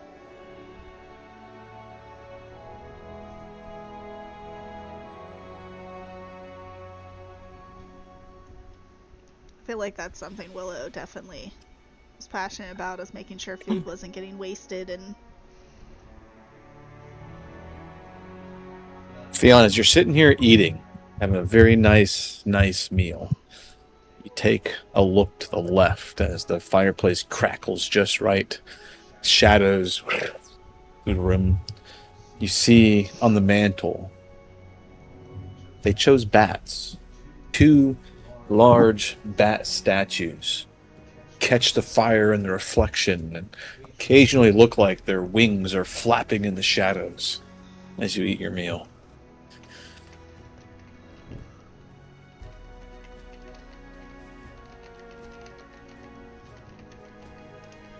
Are the bats like drones? Are they spying on me? You feel like they are, but no, they're not. It's really just me remembering you saying you don't like bats, and then I see that there's bats on the mantle. Maybe they're dragons. Zooming in on this meal, there is a lot of steak and eggs and cookies and shit. I want to sit down here. You're always welcome in our kingdom. I'm too busy in Alkenstar right now. You might know me by another name. I love that there is a tray of cookies on every table too. Well, you guys feast, you guys talk. Lindsay, Miri, Valerie kind of come and go, and they also sit down and make a plate, knowing that the council or immediate rulers or associates thereof have access here to the side of the chamber.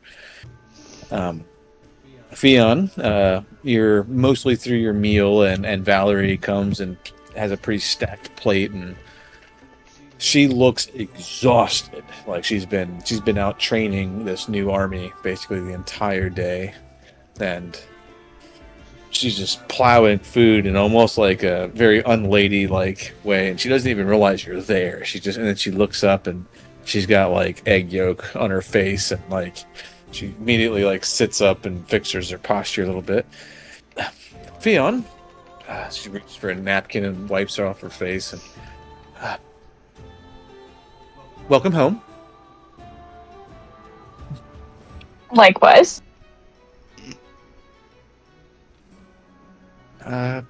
Thank you. There is a guest in town. She's requested an audience. She's actually an old friend of mine. I thought I would like to introduce her to you. I think possibly you can help her. I don't know if she's not very... She doesn't want to be seen in front of a bunch of people. You know what? Fuck that. She's going to have to toughen up. I heard there's a bunch of people coming to talk to the rulers tomorrow. Well, are you going to be there, Fionn? You have not heard Valerie. You don't think you've heard her curse. Maybe she once. Did once, and then she's one like, time. Bad mouth. She slung it here at the table. Like, and she didn't backtrack it at all. Yes, Time on the battlefield and being general of your forces, a new army being promoted. She is exhausted and has been dealing with a lot of childish little soldier shit, and it looks like she recognizes what she said, and she like goes back to eating. Actually, she like cuts her steak.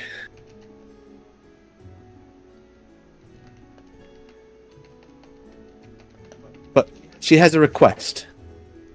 And I think with what we've seen and what you've told me that you've seen, I think you or your group can help. Sounds good. We'll help her out. Or try. Sure, you'll see her tomorrow. Is there any like context you can give me? Something about elven ruins and looking for some type of relic, something like that. It's helpful. She's a half elf. from what I know. I was a bit of a friend with her. Not really close, but a little bit.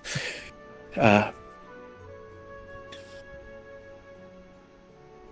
she's really into elven lore and ruins and things like that. And I know that's not what your family built stuff, but we've found all kinds of ruins already.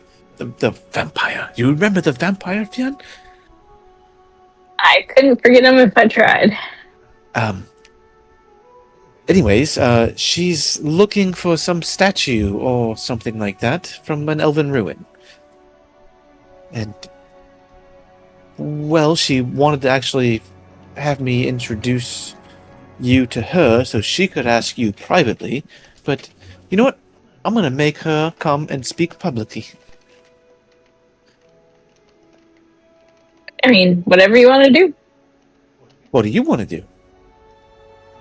I don't have Is there a a spot you'd like me to introduce you to her privately?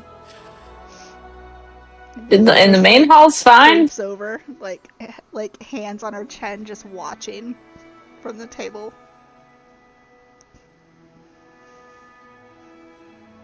Main hall is fine if that's what you would prefer to do. Main hall it is. Well, you gather a little bit of the end of it, but you see a little more gruffer side of Valerie that you've probably never seen before either.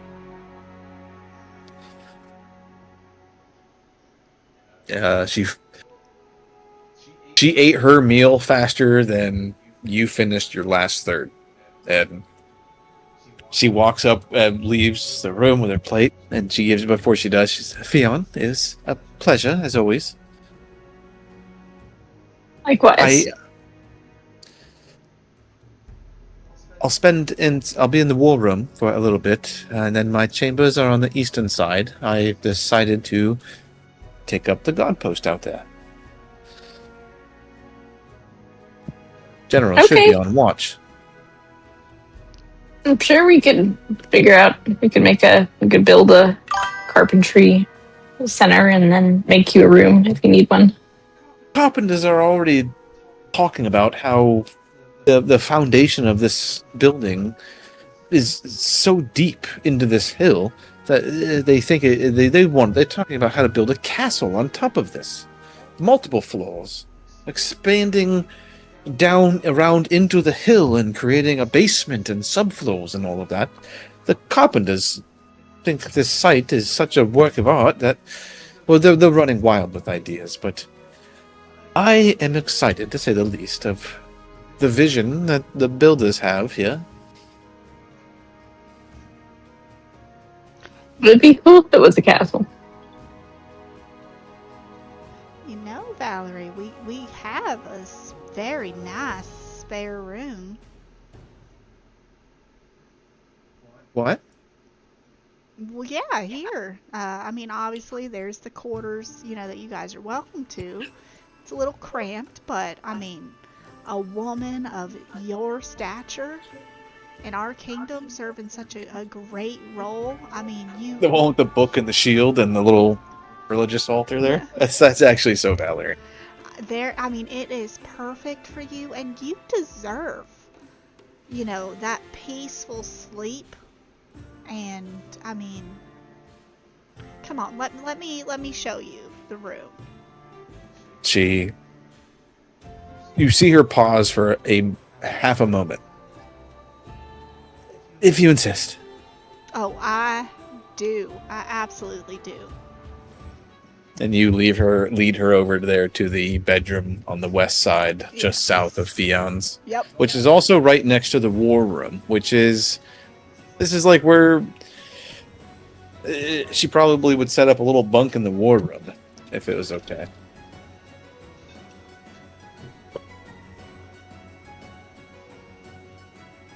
Well, you can put a little tag on that as Valerie's room.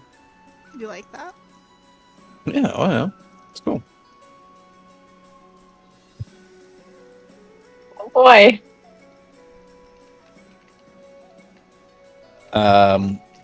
Eating is over. Lindsay finds you guys. She also, had her share of food, and she shows you her book that she's been working on. This epic odyssey or poem almost of heroes that came from nothing, that created, and it's your names aren't mentioned, and it's like a courtesy that she's done, but it's as you guys, anyone that flips through it, there are defining acts that has happened, and you have done that.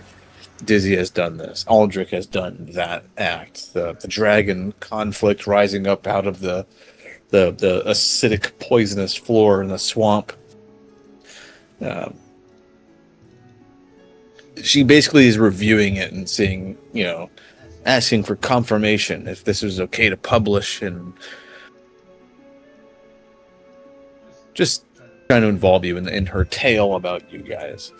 But as the night gets later, anything else happening?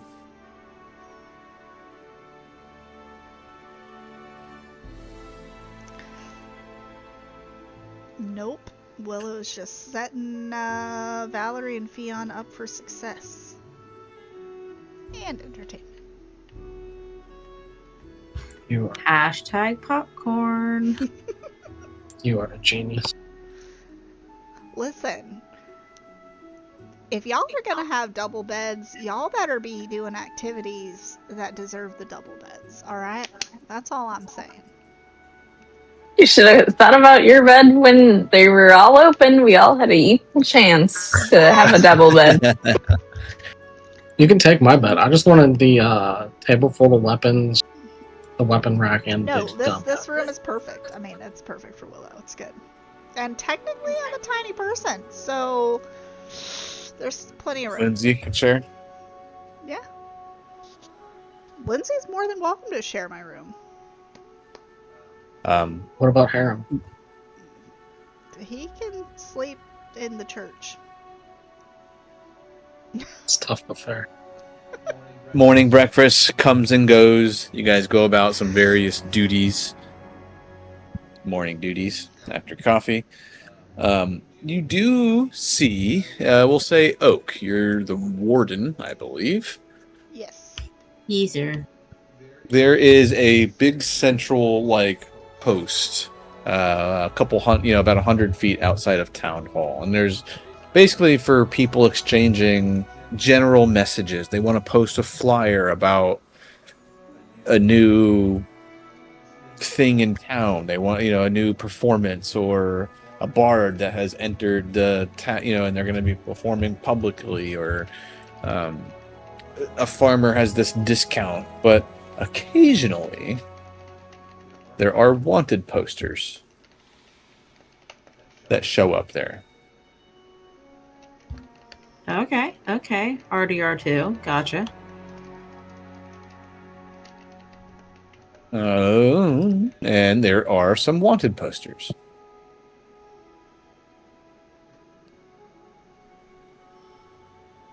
There's not much context to it, but it says wanted manticore spikes.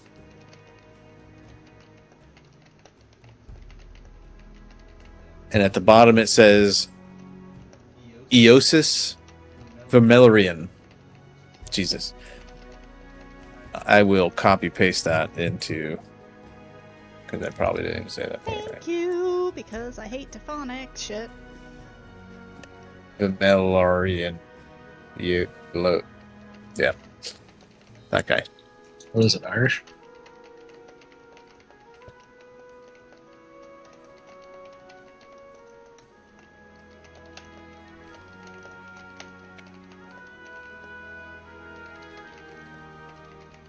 One wanted poster. Just one? Yep. So not Does some. it give Hey. a bounty? And the only other context on the poster is that he seems to want manticore spikes to make pills for riding.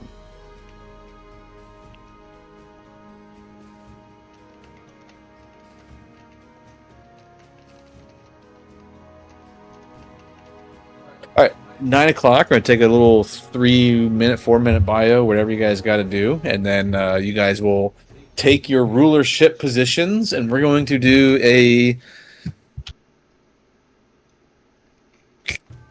kingdom event, but not kingdom event. It's gonna be me having to do a bunch of fucking NPCs.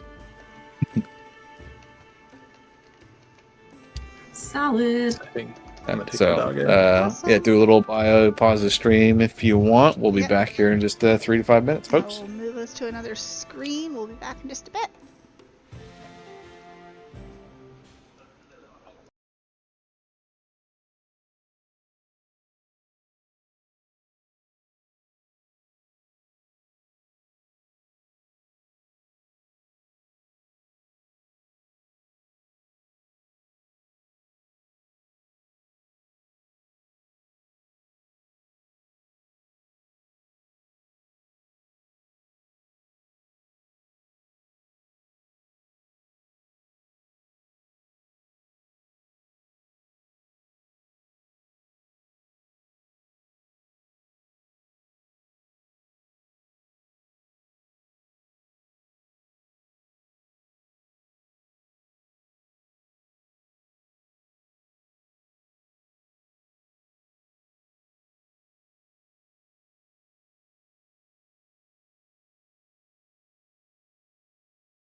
take up your positions as you guys finish your breakfast and finish talking and discussing about things to come.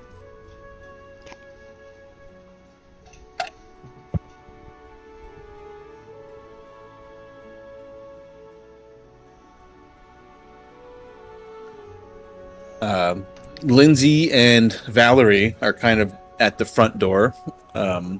Valerie goes outside every once in a while and then lets a new person in. Every time she opens the door, you guys can hear and kind of see for a moment there's a crowd of people out there. And you can hear, "They're here! I want to see them! Me next! No, I've been here since the sun came up! I want to see them! I want to see that beast dead! I want its fucking head!" Then the door shuts. And they are very good doors because the shouting turns into nothing but a dull little din of chatter. Willow's gonna go out. There's 20, 30 people outside, and you see Valerie and Lindsay are basically... Lindsay's got like a clipboard per se, and she's writing names and taking... Basically, there'll just be a list of names and what their initial little one-sentence complaint or is about. There's definitely a group of people that are... "The beast, he did so much damage. You can't let a beast like that go. We have to hunt it down." "That would be folly. We'd lose so much time and resources chasing it down. We shouldn't do that. We need to find out who sent it. That's what the thinking man would do. It still was on a rampage. I want its head, and we won't be settled unless we have it." You see here, definitely a large group of people seem to be discussing and pretty upset about the attack of the beast. So there's a lot of people here that are specifically about the beast. Maybe a third of the group. Maybe a half a dozen others. 20 folk are out there. All right. To confirm, this And- is about the owlbear, or is there a Yes. different beast? Yes. And then, well, sure enough, not a moment later, "And what about the trolls on the southwestern border? The hunters keep complaining about them. Every time they bring back a deer, they say they had a run from a troll." "You think there's law and order here, but there's chaos at every doorstep."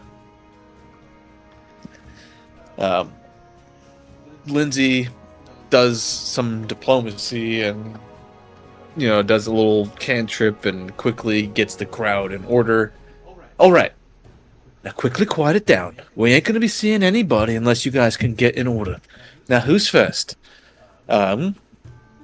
Lindsay does a quick check to see if everyone's there and accounted for. "Are you ready, my lords and ladies?" Is like, do we know what order we're doing? "Well, immediately right here on the list, I have Stas the Woodcutter. That's his name, he says. He's been making fun of, he says, been heavily ridiculed. Says there's some beast in the territories of the Null Marches, and he's lost his magical spear. And, well, he's a bit of a drunkard, I guess, but recovering. It says 3 days. Recovering 3 days." She kind of raises an eyebrow. It looks like he's being heavily ridiculed for losing his spear, and he's going to lose his job unless he can prove he's not telling some drunken story that a hodag didn't run off with his spear. A hodag? Yes, a hodag. All right. Well, I guess we'll see them in the hall. We're ready. We have, I can't say I know this individual at all. We have an Arvin, says he's a fisherman of the Tuskwater Lake, complaining about a boat that's Joey, gone did missing. you tell him about eggs? How do you know what a hodag is? What's a hodag? A very Wisconsin-centric thing. Tell me what it is. It's... did you know what that was from Wisconsin before this? Obviously. Oh. It's like a green guy, spiky guy. It's very Yeah. niche in my hometown area. Yeah, that's what a fucking hodag is. You want to see what a hodag is?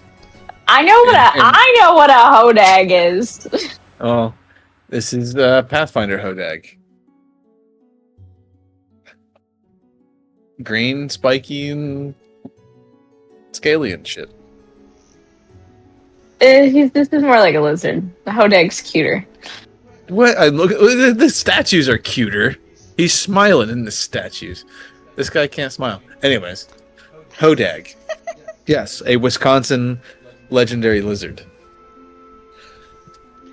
Alright, and what was the...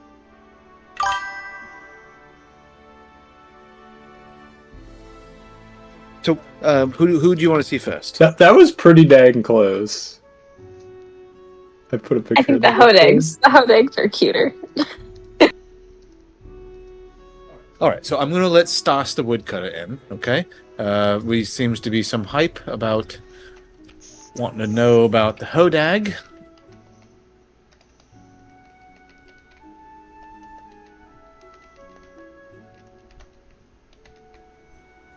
Hodag. Did it work? Stole...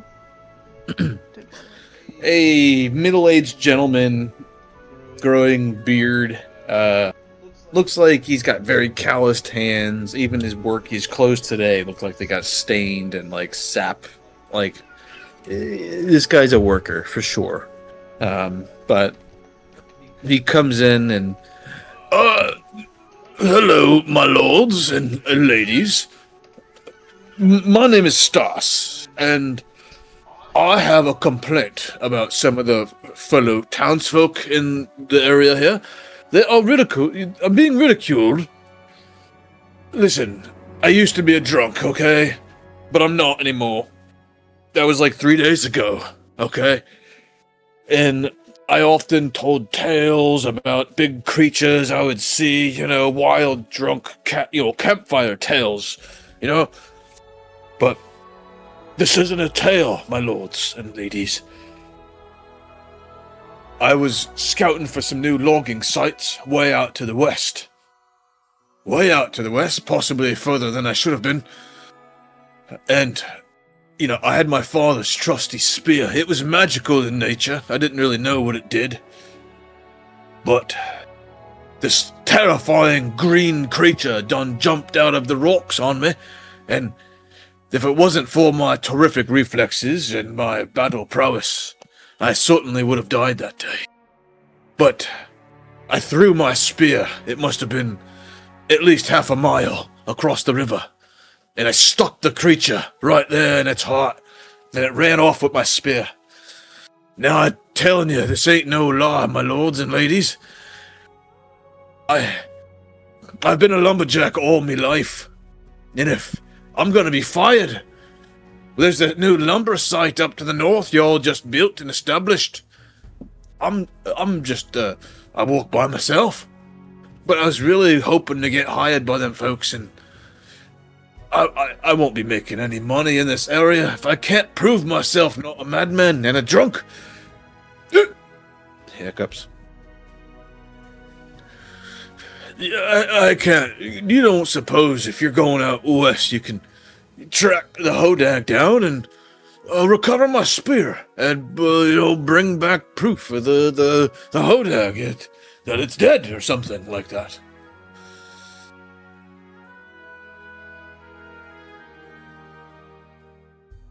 That sounds easy enough. Yeah, that's what I thought so too. Mile and a half, you said. You struck it in the heart and it just ran off, you said? Yeah. 3 days, you said. That's how far I threw my spear. Yes, my lord. Well, we will be going west at some point. Certainly can't just leave a creature like that harass our our villagers here, so if we find it. Get you your spear and your proof. I thank you, my lords. All right, you guys have just activated the quest. I swear I'm sober. Willow's got like her own little notebook and she's like writing things. So she's like writing this information down, but she also adds like will require proof of sobriety to continue working. Got a little breathalyzer.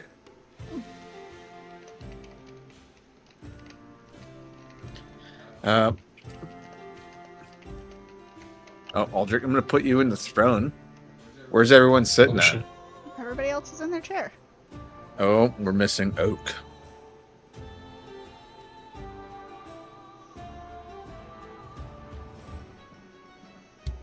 Amazing. Next up, Lily introduces, this here is Arvin of the Tuskwater Lake. Up and coming and most prominent fisherman, he proclaims. Arvin. In walks a... We already met Arvin, right? You have met Arvin. In walks Arvin. Oh, greetings, my lords and ladies. This is quite the establishment you got here. He like pauses, gets all nervous, and does like a frantic little wave. Nods there. I bow, or I don't know what really what I should be doing with my whole body right now. But I just I went back to look for my boat, you know, and y'all seen me, and I couldn't find it. Y'all don't know where my boat went, do you? But all right, that's really not really why I'm here to talk to you. It is a little bit. I want my boat back, but a fishing pier on my way back. I was thinking, what if y'all build a fishing pier? There's a lot of fishermen, you know, all along the shores and in their little boats. But what if we got ourselves a good old fishing pier right out here behind the Capitol? Wouldn't that be fantastic? It would actually. This is done. Next, we'll do it. Jesus Christ. So yeah, this is Arvin the fisherman. Where's the boat? He's in the matter of my boat. Do you know where that is? Oh, we'll have someone look into that as well. Oh, thank you, sir. Thank you, sir. This is a kingdom quest. Basically, Arvin is requesting that during the next kingdom turn, you guys build a fishing pier. Can't hurt. We got a lot of mouths to feed. I will finance it. Well, we will even independently if I have to. We'll need to also make sure we build some houses. Get 2 now. Yeah, what else we got?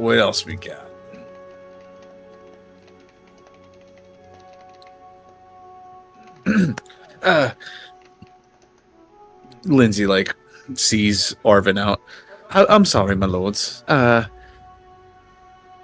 lumberjack says there's something else that he's seen out to the west, and he wants. I didn't want to send him back to the line. Anyways, introducing Stars the Woodcutter again. Yeah, my lords and ladies. One other thing out to the west that I seen. You know, again, I know I've been ridiculed in the past for talking about fantastic monsters and horror stories to fellow lumberjacks, but something else I seen on my way back after throwing my spear 1.5 miles across the river. There was this terrifying dragon, red, breathing fire in all directions. It was in a cave, yeah. I was gonna camp there, and Anyways, a horrific battle ensued. Then I chased the beast away, and I ran away. And anyways, I made my way back here. But don't let me tell you nothing that... Wait, I am trying to tell you something.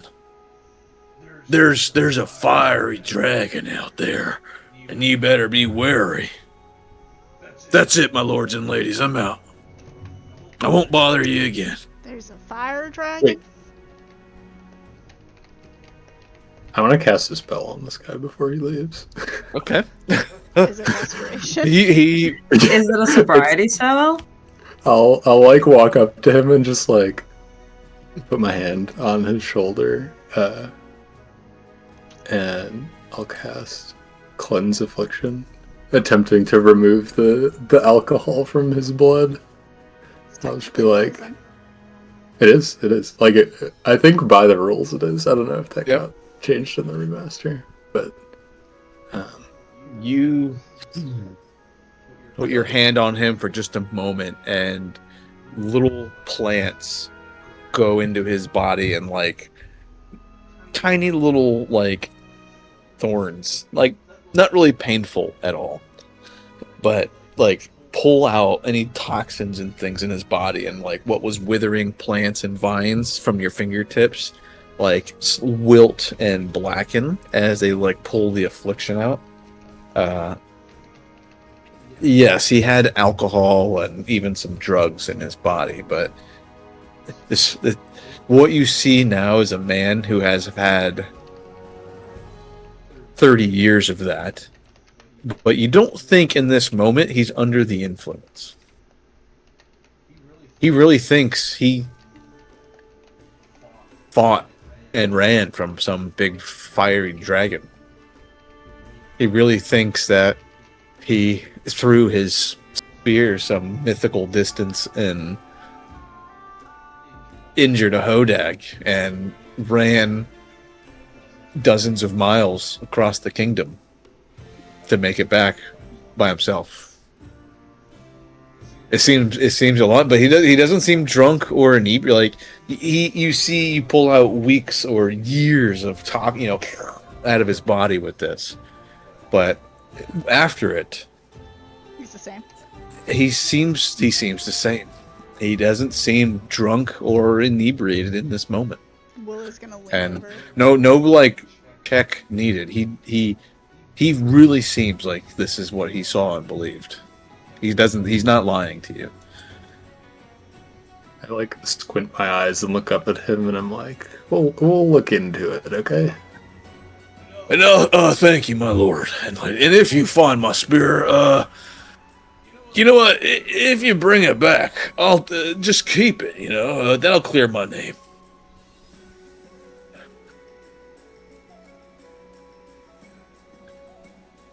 Lindsay quickly sees him out and sees in. Next is they have kind of an extravagant request, my lords, ladies. In fact, it's kind of outside the reach of our kingdom, I think. I don't even know how far you'd ventured, and well, they are very educated in geography. At least she is. She's a little under the weather right now, and I guess she's not going to be here. But Mr. Resbin will be. He's heard of this location a little bit to the west also, and he wants to build a little settlement there within your kingdom's protection and leadership. Anyways, introducing, this is Loy Resbin.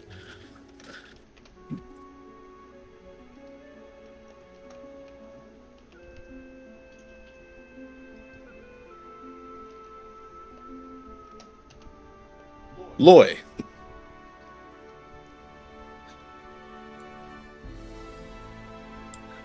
Strong facial hair. He steps forward, his arms are spread out wide, and you can see he's very, like, hand gestury as he's talking with Lindsay. Your graces, rulers, heroes, listen, I gotta talk to you about something important, vital even. I've been rehearsing this speech, all day from the Western Trail. I've tripped twice, maybe 3 times even, and I'm still committed to be here and give you this offer. He leans in real heavy. His arms, his hands are just going crazy as he's talking. I've got now. Bear with me. A prime location. It's gorgeous. There's rivers just glistening, trees swaying like they're dancing. The soil. It's fertile and just soft everywhere. It's begging for the crops. It's kind of the place you look at and say, "Wow." He does this big sweeping gesture with his hand. A new settlement, just think about it. A beautiful one. I can see it, it's clear as day. Tatzel Ford, or maybe the Resbin Reach, something like that. It's a work in progress. We can fix it, workshop it. But there's a little hiccup with my plan, a wrinkle, a bit of a scaly problem. The place, it's occupied, You're gonna love this. Reptiles. Big ones. Mean ones. Teeth, Teeth. And no manners. Very, very territorial. What color is it? The green. Oh god. The big fucking lizards, They wouldn't let me finish my lunch. How rude. Now listen, I'm no fighter, just an amazing businessman. Maybe the best even. I threw a rock at one and it hissed at me. I ran faster than I've ever run before. And I'm proud of that. So I'm here to ask you, politely, mind you, if you consider clearing the area, making it less bitey, more livable, because once it's safe, I'm ready.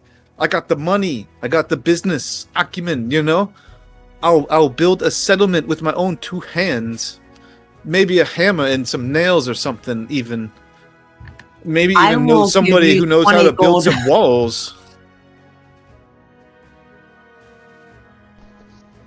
Willow's... So what do you say, my lords and ladies? Great graces and rulers.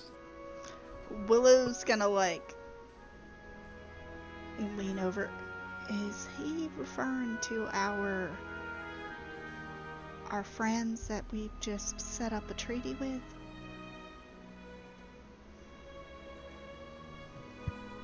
No, I don't think he means the kobolds. No, not the kobolds, the lizard folk that we just set up a treaty with and agreed to help them with the trolls, trade agreements, hopefully soon. Yeah, I hope not. No, he's not. Was it a hodag that he was talking about? Yes, they're green.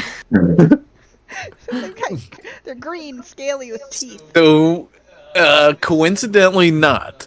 He very specifically starts to describe the location. It's right out to the west, right before you get to the real mossy shit, right where the river starts to bend. Somebody built a bridge out there, but it's a piece of shit now. We've had sent some scouts to go check it out. It needs a lot of work. There's these things that are like river dragons or some shit. I don't know. And he starts describing this. The Tatzelworms. Tatzelworms. Yeah. We tried to make friends with those, right?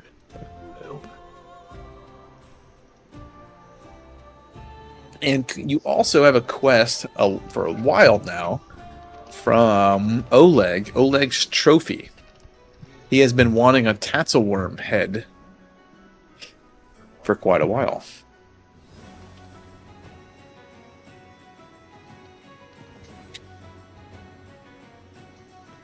So this is 2 quests in one. It is a player quest and a kingdom event quest.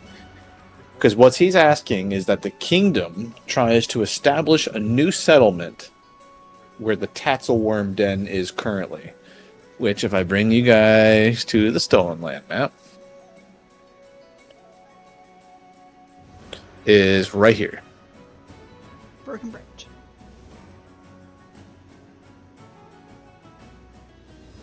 You guys have scouted in and around and pretty near that area, but never actually gone into that hex.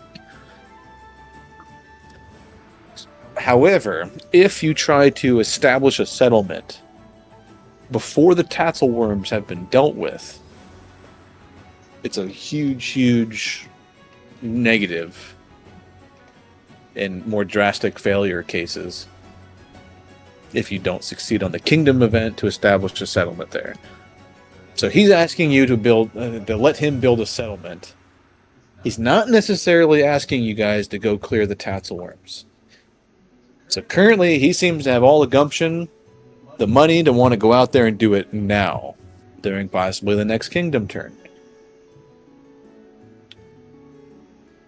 Whether or not how you guys navigate this is basically where we're going to bring it back to.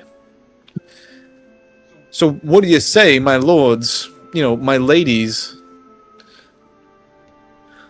What kind of time frame are we looking at here?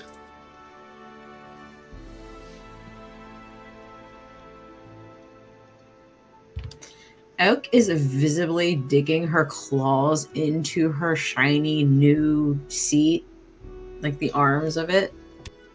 You're gonna ruin that. I'm gonna ruin your fucking face. If you guys will, we will consider this very seriously, and it is a brilliant idea. All right, love it, love the energy. But we're gonna have to put a little pin in that for now. We'll have to go out there, scout it ourselves, get the surveyors out there, make sure it's safe. And the paperwork, it could take some time, but there is a pin in it, and it is in the system. It's going in, the cogs are just going. So thank you for bringing that, and we will get back to you when we have a more sustainable timeline for you for when this works. Thank you, my miss. Yeah, I'll just be seeing myself right out. I will say, though, before I go, the paperwork has all been taken care of on my end. I spoke right before I left, like a week or 10 days ago. Lady Jamandi, she signed the order herself, saying that the rulers would be okay with this. To build a secondary settlement in the region under your protection. I'm looking to do this, and she says I can. I hope it's safe, maybe in 2 months, we'll be doing it, okay? Yep, maybe. And it's great that she got you the pre-paperwork done, but that's only legal technically in Restoff, and we are not in Restoff. She did say that, anymore. Yeah, she did say that, yes, of course. Yeah, you're right. I may have overstepped. Turns into a bear and steps off the fucking dais and just starts walking as a bear. Oh, shit, that's a bit. I'm gonna see myself out. I get the point, okay? And he walks and leaves.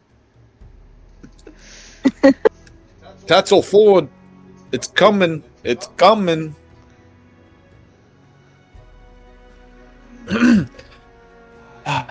Lindsay, I must say, I didn't get a personal interview with all of these. There's a massive people out there. Can you get the paperwork from him so we can look it over and write to Lady Jamandi for this wonderful opportunity that she's gifted us with personally? Next, we have a Lily Teskerton. She is calls herself a historian, bits of an adventurer, explorer, though I think she likes to rein it in when there's no danger. Kind of like explored priorly dangerous sites type of adventurer. If you know what I mean. But she's all the way out here, and she's inquiring about some elven runes or something, and she wants a statue. Well, something like that. I don't know. Anyways, introducing Lily Teskerton.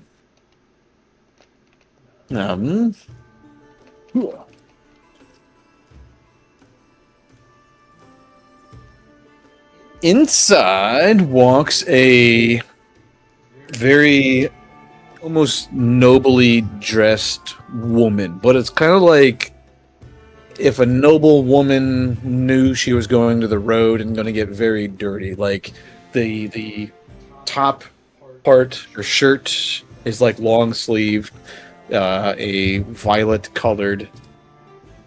Oh, is it showing? No.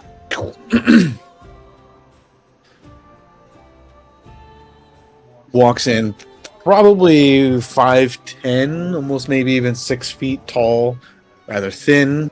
She's got like leather trousers and like an explorer's pack. You can see her boots and even her hands look like they have seen a fair bit of travel and the road.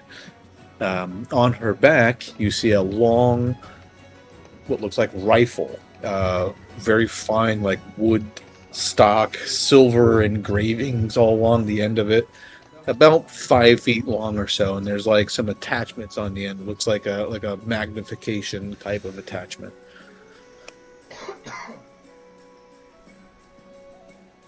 She does a very polite bow to all of you. My lords, ladies, my name is Lily Teskerton, and I'm here with a singular purpose. Rumor has spread of your incredible exploits and your explorations here in the Stolen Lands. And it has come to my understanding that there are vast amounts of ruins, possibly even within your kingdom. I if you'd indulge a question, have any of you seen any of elven nature?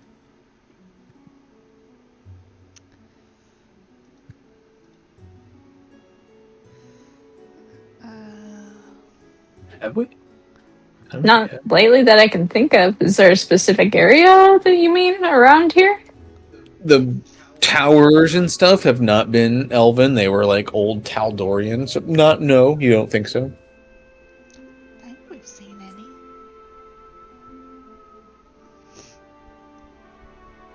Well, I suppose the safe sites for exploration are off the list then, for now. If, during your exploits, then, if you find yourself amidst any elven ruins, there's a particular architecture about how they would design such structures. And I don't know if any of you have much knowledge on that, but I'd be willing to give you a tome to recognize some writing or glyphs. But I'm looking for something in particular. A statue. Ancient. It would be very, very old. And I would like to propose a trade. The statue, for an old relic that I found during my days. Pretty powerful magical heirloom that I have in my own possession.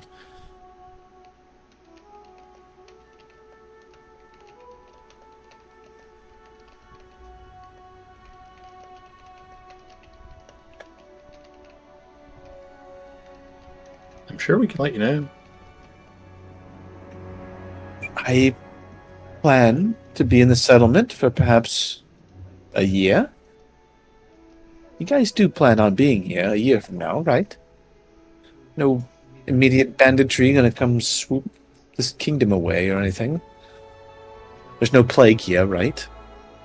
Not that we know of, not unless you brought it. Did you bring it? She looks impeccable.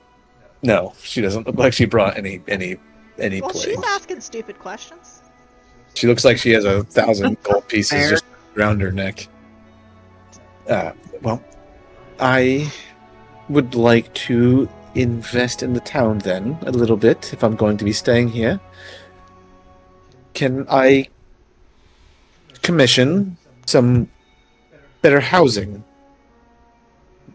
One for myself, of course, and then others that might be indulgent to do so. It would, of course, require more lumber and more stone and masonry and more workers for bigger structures. I don't know if the town's ready for that or not. That would be my next request. It's, of course, in the capital. If you are ready, if I could see if you're ready to build a manor.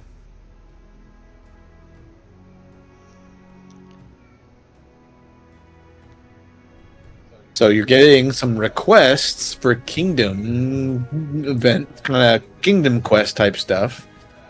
She has 2 quests. One to go find some elven relic. And then she also would like you to build a manor house.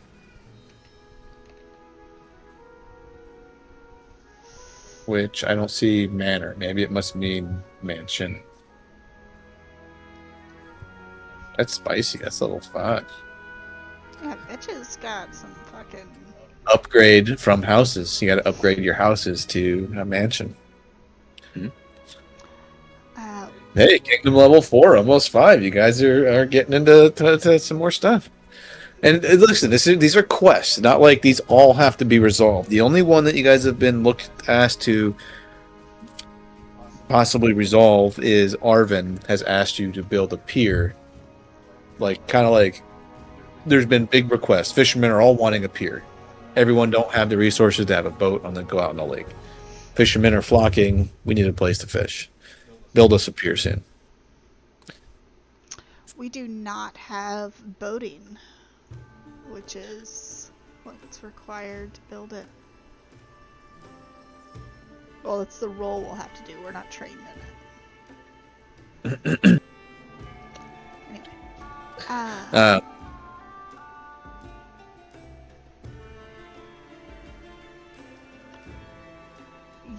We'll put a pin in that. Houses are definitely on the list, but a manor house, our lumber yard's just getting started. And so the special little part of this event is because she is who she is, and she came with a lot of resources. The resources RP point. Hold on, let me bring it up. Resource points. Resource points are 0. She supplies it.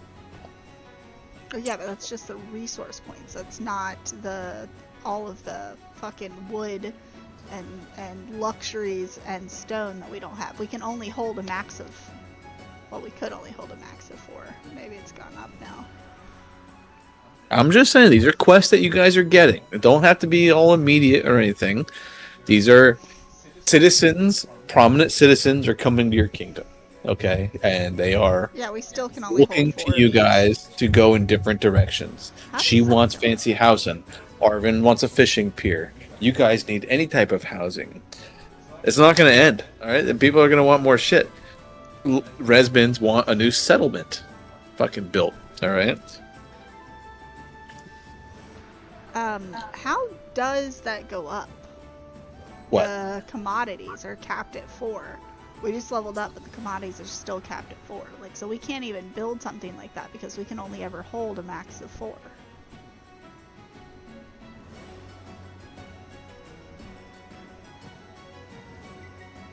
Good question.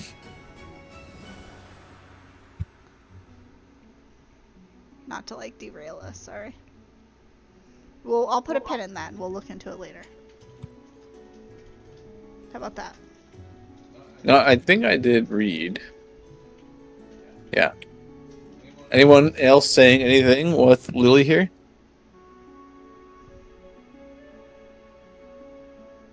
I have a mechanics question. Will that help alleviate our overcrowding at all? If we upgrade the housing to mansions? I feel like conceptually it wouldn't, but I don't know how the mechanics work. I guess we build it separately, like a new housing thing. Yeah, It's a we'd have to mansion. build a new house and then upgrade it to a mansion, probably. Yeah, because you gotta have a structure there. See, in my mind it should, because so many more people can live there. Lots 1.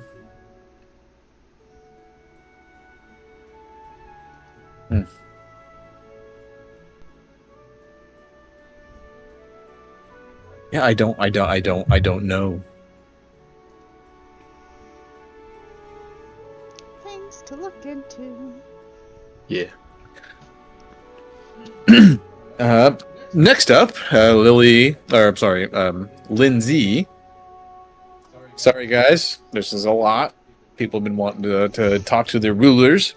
Yep, I'm taking the notes.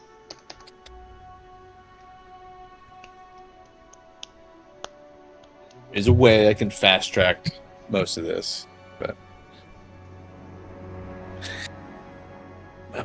next up, Lindsay says, is Edrist Hanviki. He says that his big brother has gone missing, followed the caravan from Megavan, that he had some trade that was supposed to go down. Anyways, he's looking for his brother.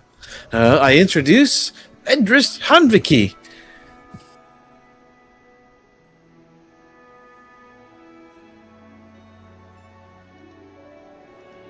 Oh. Oh, Welcome. Nice hat.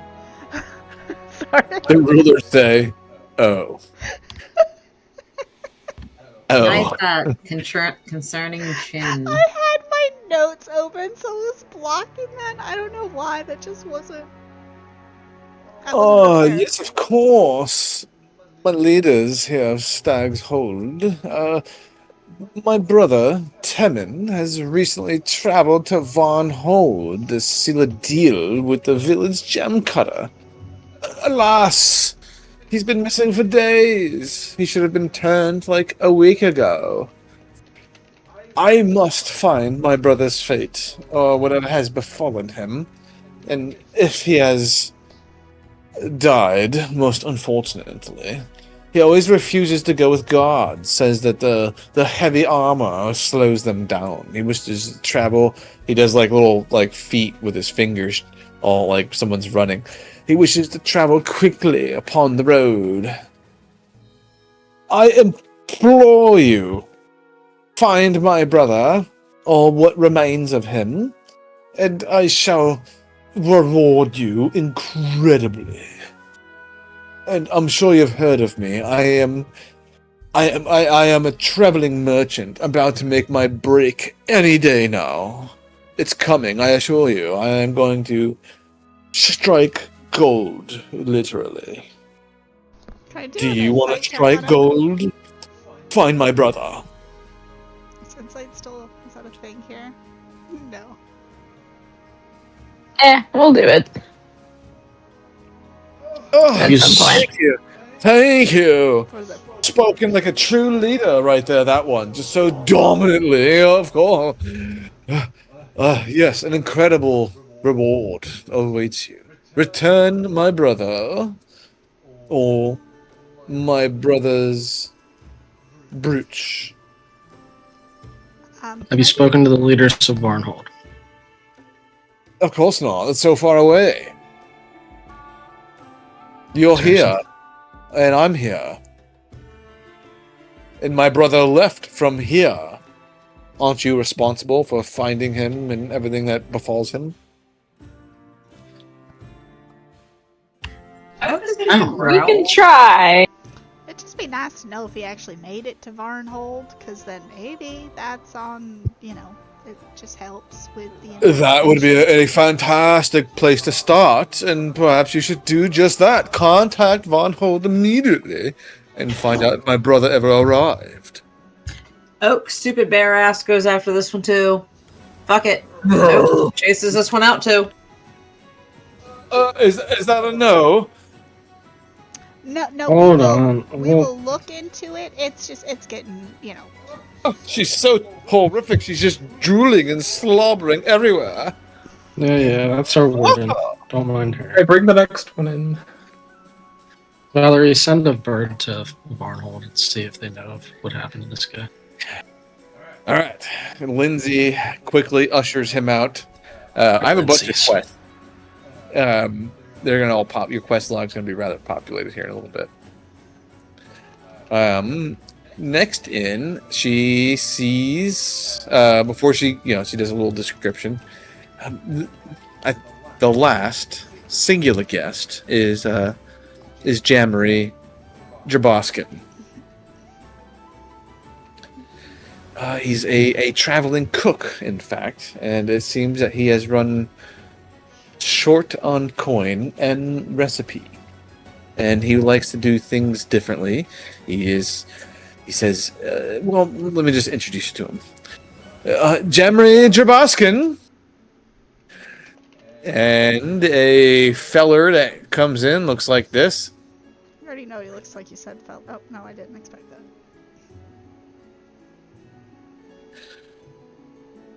Hello, my lord and ladies. Thank you for seeing me. Perhaps you have seen my food court restaurant outside the town hall. I serve the greatest goods. Has Willow had any yet? No. He kind of just opened a couple days ago. No, can't say we have. That is most unfortunate. I used to adventure and travel like you do when my knees were better and I made less foolish jumps off of dangerous heights. Now I struggle to travel very far. How many of you have gone into tavern or restaurant and ordered stew? Well, I have. Everyone has stew on the menu. Stew is boring. I will open famous restaurant here in your kingdom, but I need extravagant ingredient. What is it? I require silver step eel. Found only from Silver Step Lake, of course. Far to the east, under the Watchful Mountain. Very few ever travel there, and very few are able to fish the lake for the dangers of the area. But How many days away is that?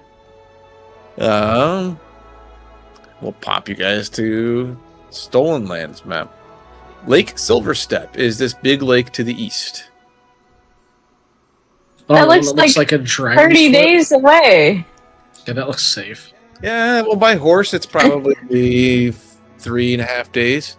Just, Yeah, the fish is gonna go bad. The eel's gonna go 40-some bad. miles.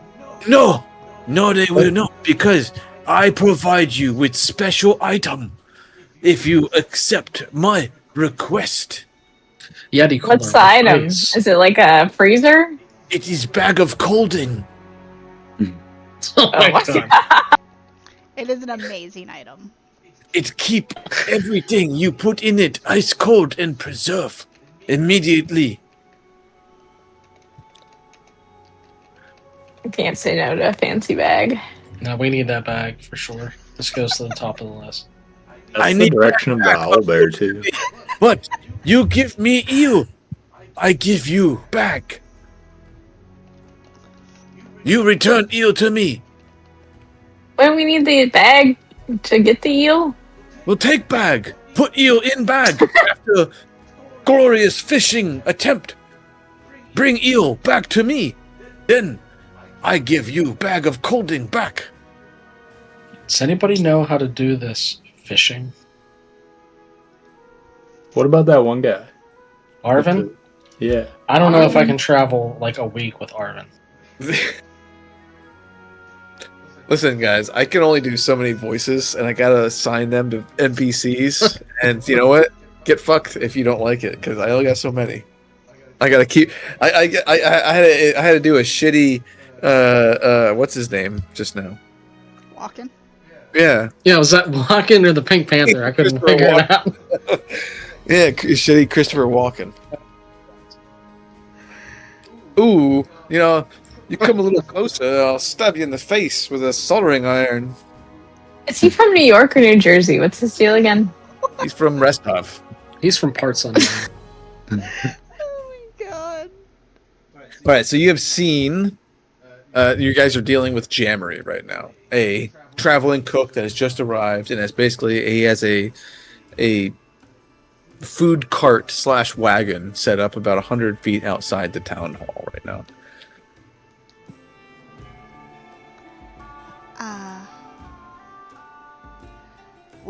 And someone has gotten something from him, and he's offering. He brought frozen, like bison meat, and he's making bison burgers and cockatrice wings. Big giant. Think of like a chicken wing, like a not a drumstick. Jesus, the other ones that are almost a foot long, but just as tender, and those are his two delicacies that he's offering now. We gotta keep this guy in town. I mean, we can definitely look into it. I mean, we may potentially be heading that way anyway, looking for,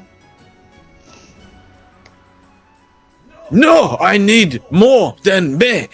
Okay. You bring me eel. I give you bag of coating, and I build restaurant right here. With all my money I have left. In you name restaurant. Alright, friend. We will do this task. But it will be one of our many tasks, so we may not get to it immediately. This is very good business, Akumen. You make good deal today. So I'm activating a lady's desire quest from Lily, a missing brother, a quest from Eldris. quest log. I'm like, I don't remember how to get to the quest log. Okay. I'm activating eels. I'm activating I swear I'm sober.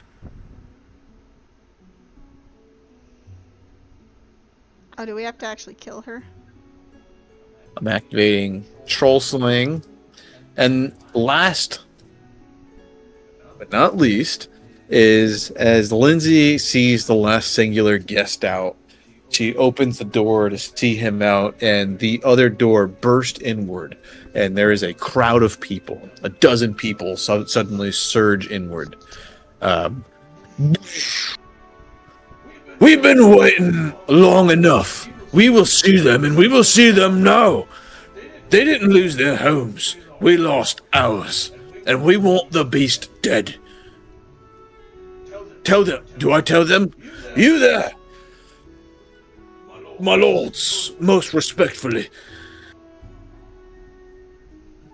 You all nominate me to say all of this and to the leaders here. He looks back to the other, farmers and stuff that pushed him forward.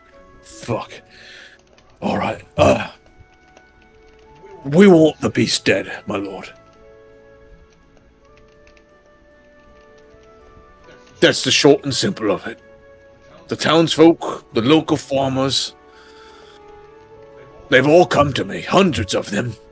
None of them will speak their name, or that's on their mind.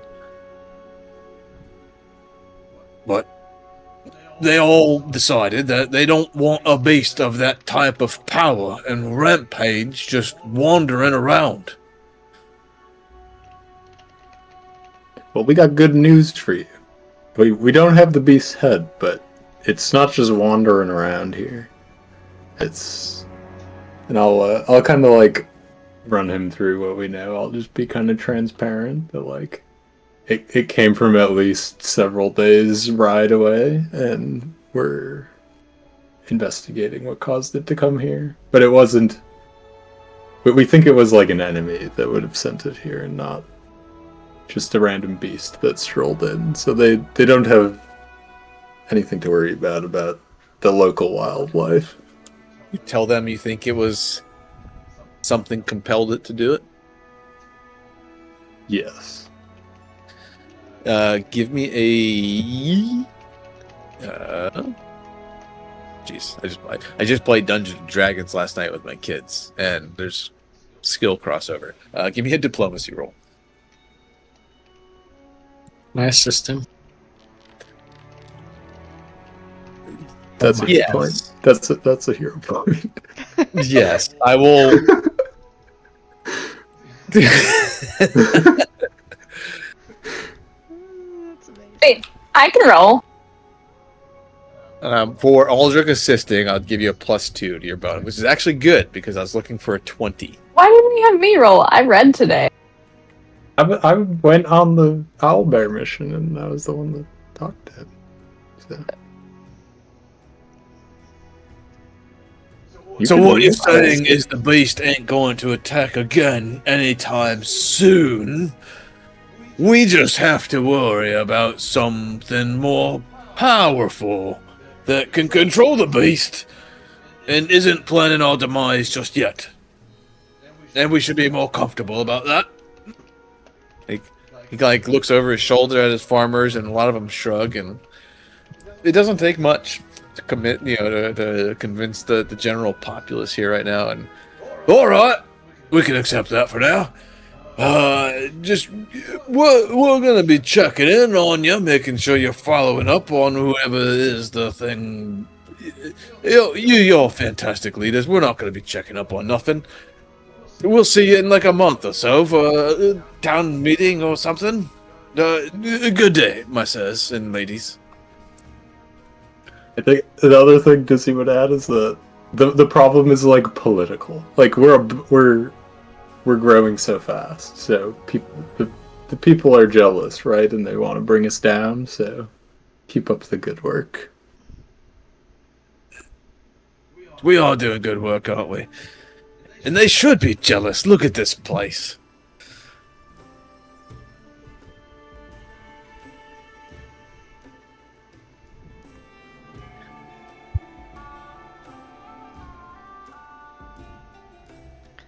One last little bit of info that you guys glean from the group of people that walked in is as they were walking out.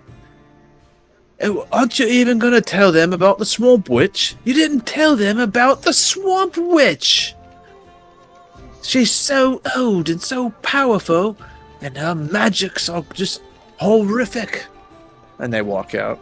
Because they talk he's trying to hype him up to go talk about more stuff. And well, why don't you turn around and go talk to the king there? Tell him you'll... I'll step forward over here in that and say, stop. What is this swamp witch that you speak of? Come forth. Don't be afraid. Come talk to us. He might be 16 years old. Bunch of freckles. Short red hair. My lord, you haven't heard? No. What is this all about? The hunters say there's some horrific swamp witch or hag just outside the kingdom's borders. Just to the southwest. She be turning all types of people into frogs and horrible creatures. And she's got some horrific guardian standing outside in her garden. And it rips everybody asunder if they come close. You haven't heard? He thumps his the older gentleman in the chest. He's probably about 40 years old. This isn't so hard. You just tell them what you're thinking.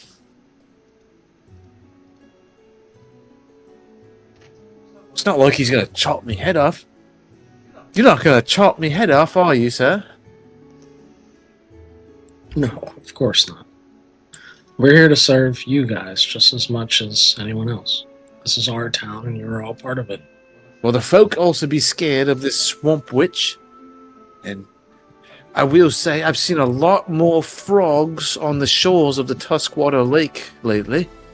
Maybe she is turning people into frogs.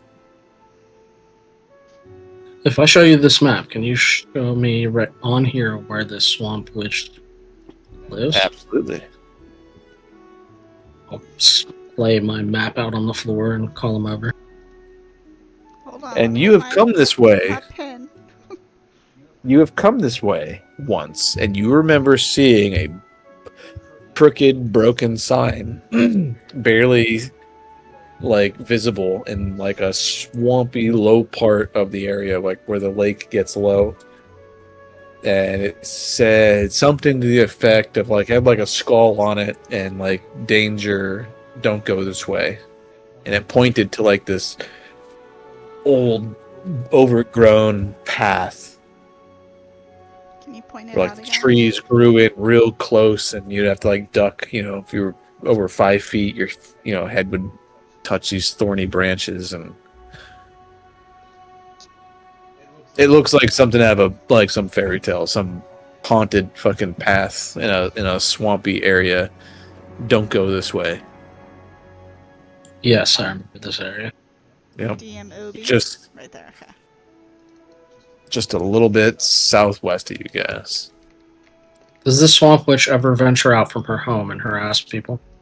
Or does she only harass people when they venture into her little area? I can't say anyone's ever seen her out. Has anyone ever? I don't think anyone's ever lived to see what she even looks like, my lord.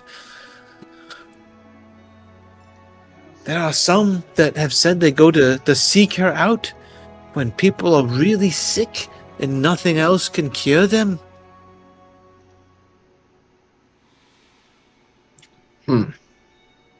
Well, that doesn't seem like such a bad person. Maybe she's just misunderstood and likes to keep to herself. We'll look into this. Trust in a swamp witch, my lord. It's probably a hag. Well, you spread the word to all the villagers and the farmers to stay away from that area, and we will look into this. I'll tell them that there's a hag over there. Yes, my lord. Stay away. There is danger. You guys, it took us an hour and change, maybe. It took you guys almost the entire day to see all these folks. And the people that you guys had these little interactions with just now, this was 25% of the amount of people that you guys seen. The amount of issues that were brought to you guys that were such of small significance about which way they should cobble the street, and legislation on upcoming taxes that don't even exist in the kingdom yet. Like, there were these such minute things that, like, you guys sat here for hours upon hours upon hours, and dizzy, you're like this melted little mess at the end of it. And just, most of you guys are like, being adventurers, it's good being able to leave and possibly not endure this all the time. But the citizens assault you with all of their quests and requests.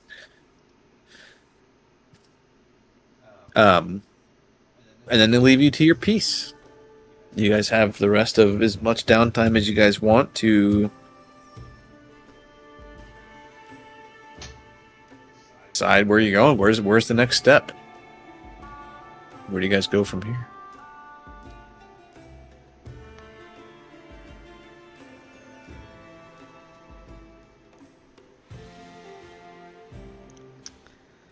Well,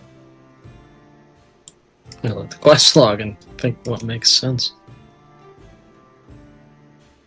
Which direction do we venture out first?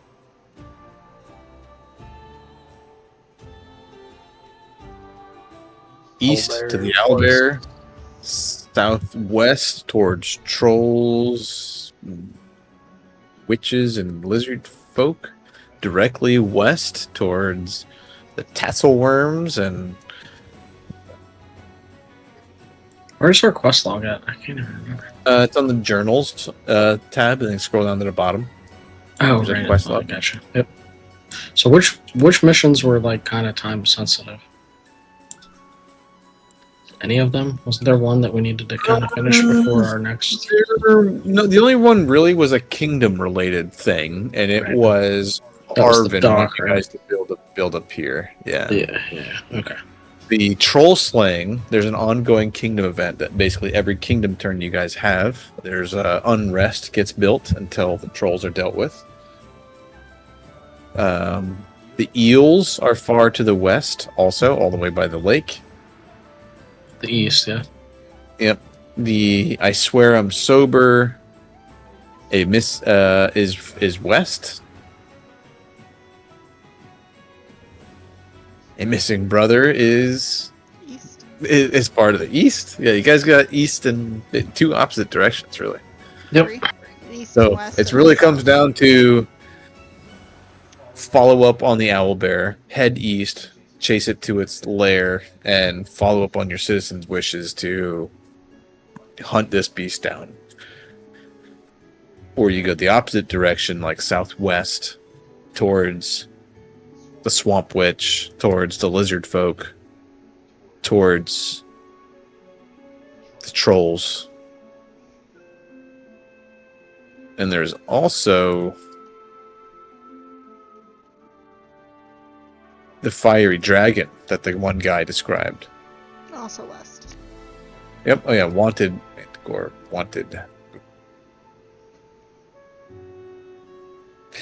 Well, information overload. It's 10:30. We'll pick it up next week, guys, as we decide what direction we're heading. As events and requests from all directions to build, expand, protect, and attack various things. Big RP night. Yeah.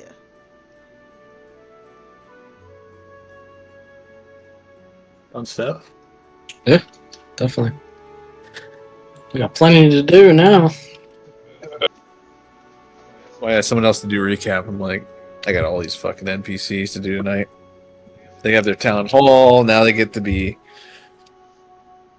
And this is like something straight out of the game.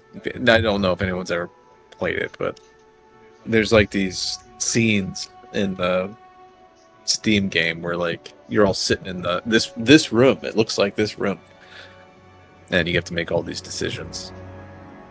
Yep. Facts. There's decision. You get to choose. Should we execute this person or not? Should we imprison them or do they executed?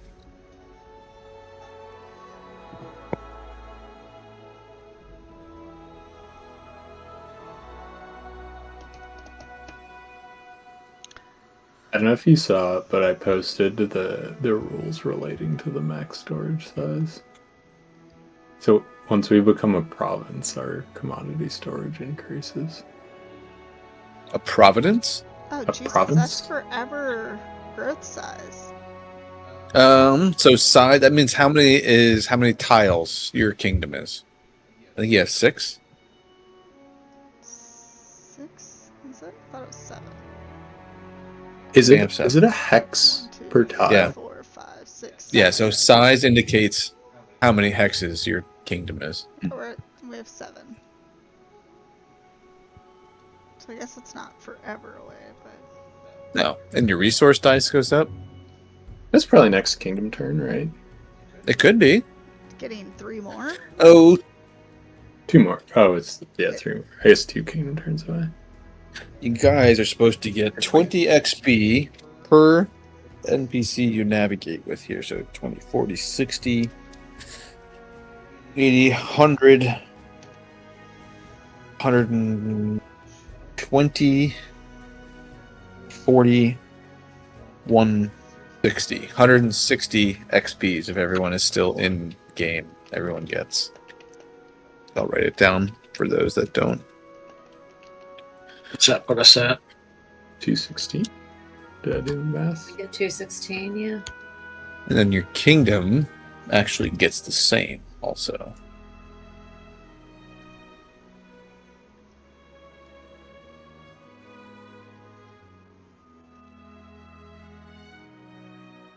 So 705 kingdom.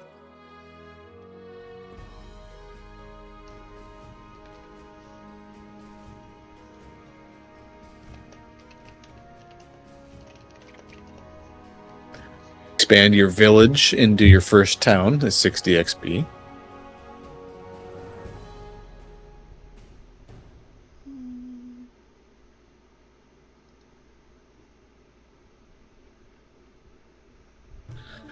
Fiona, didn't you craft luxuries this last campaign or kingdom thing? Quite possibly. I thought you did. Couldn't remember exactly, but I thought you guys did at least one point in time. That's what makes... I found this like hidden folder. It's called Prominent NPCs. And I'm glad I found it when I did, because if I found it much later, I would have missed some major, major shit. But yeah, prominent NPCs. Arvin, Lily, you know, the noblewoman, the Edris guy. Nowhere in the regular campaign journal does it tell you, like, oh, these fuckers show up. There's, like, when your kingdom reaches level 4, or when your kingdom does this first action. Then this person, like, comes to town.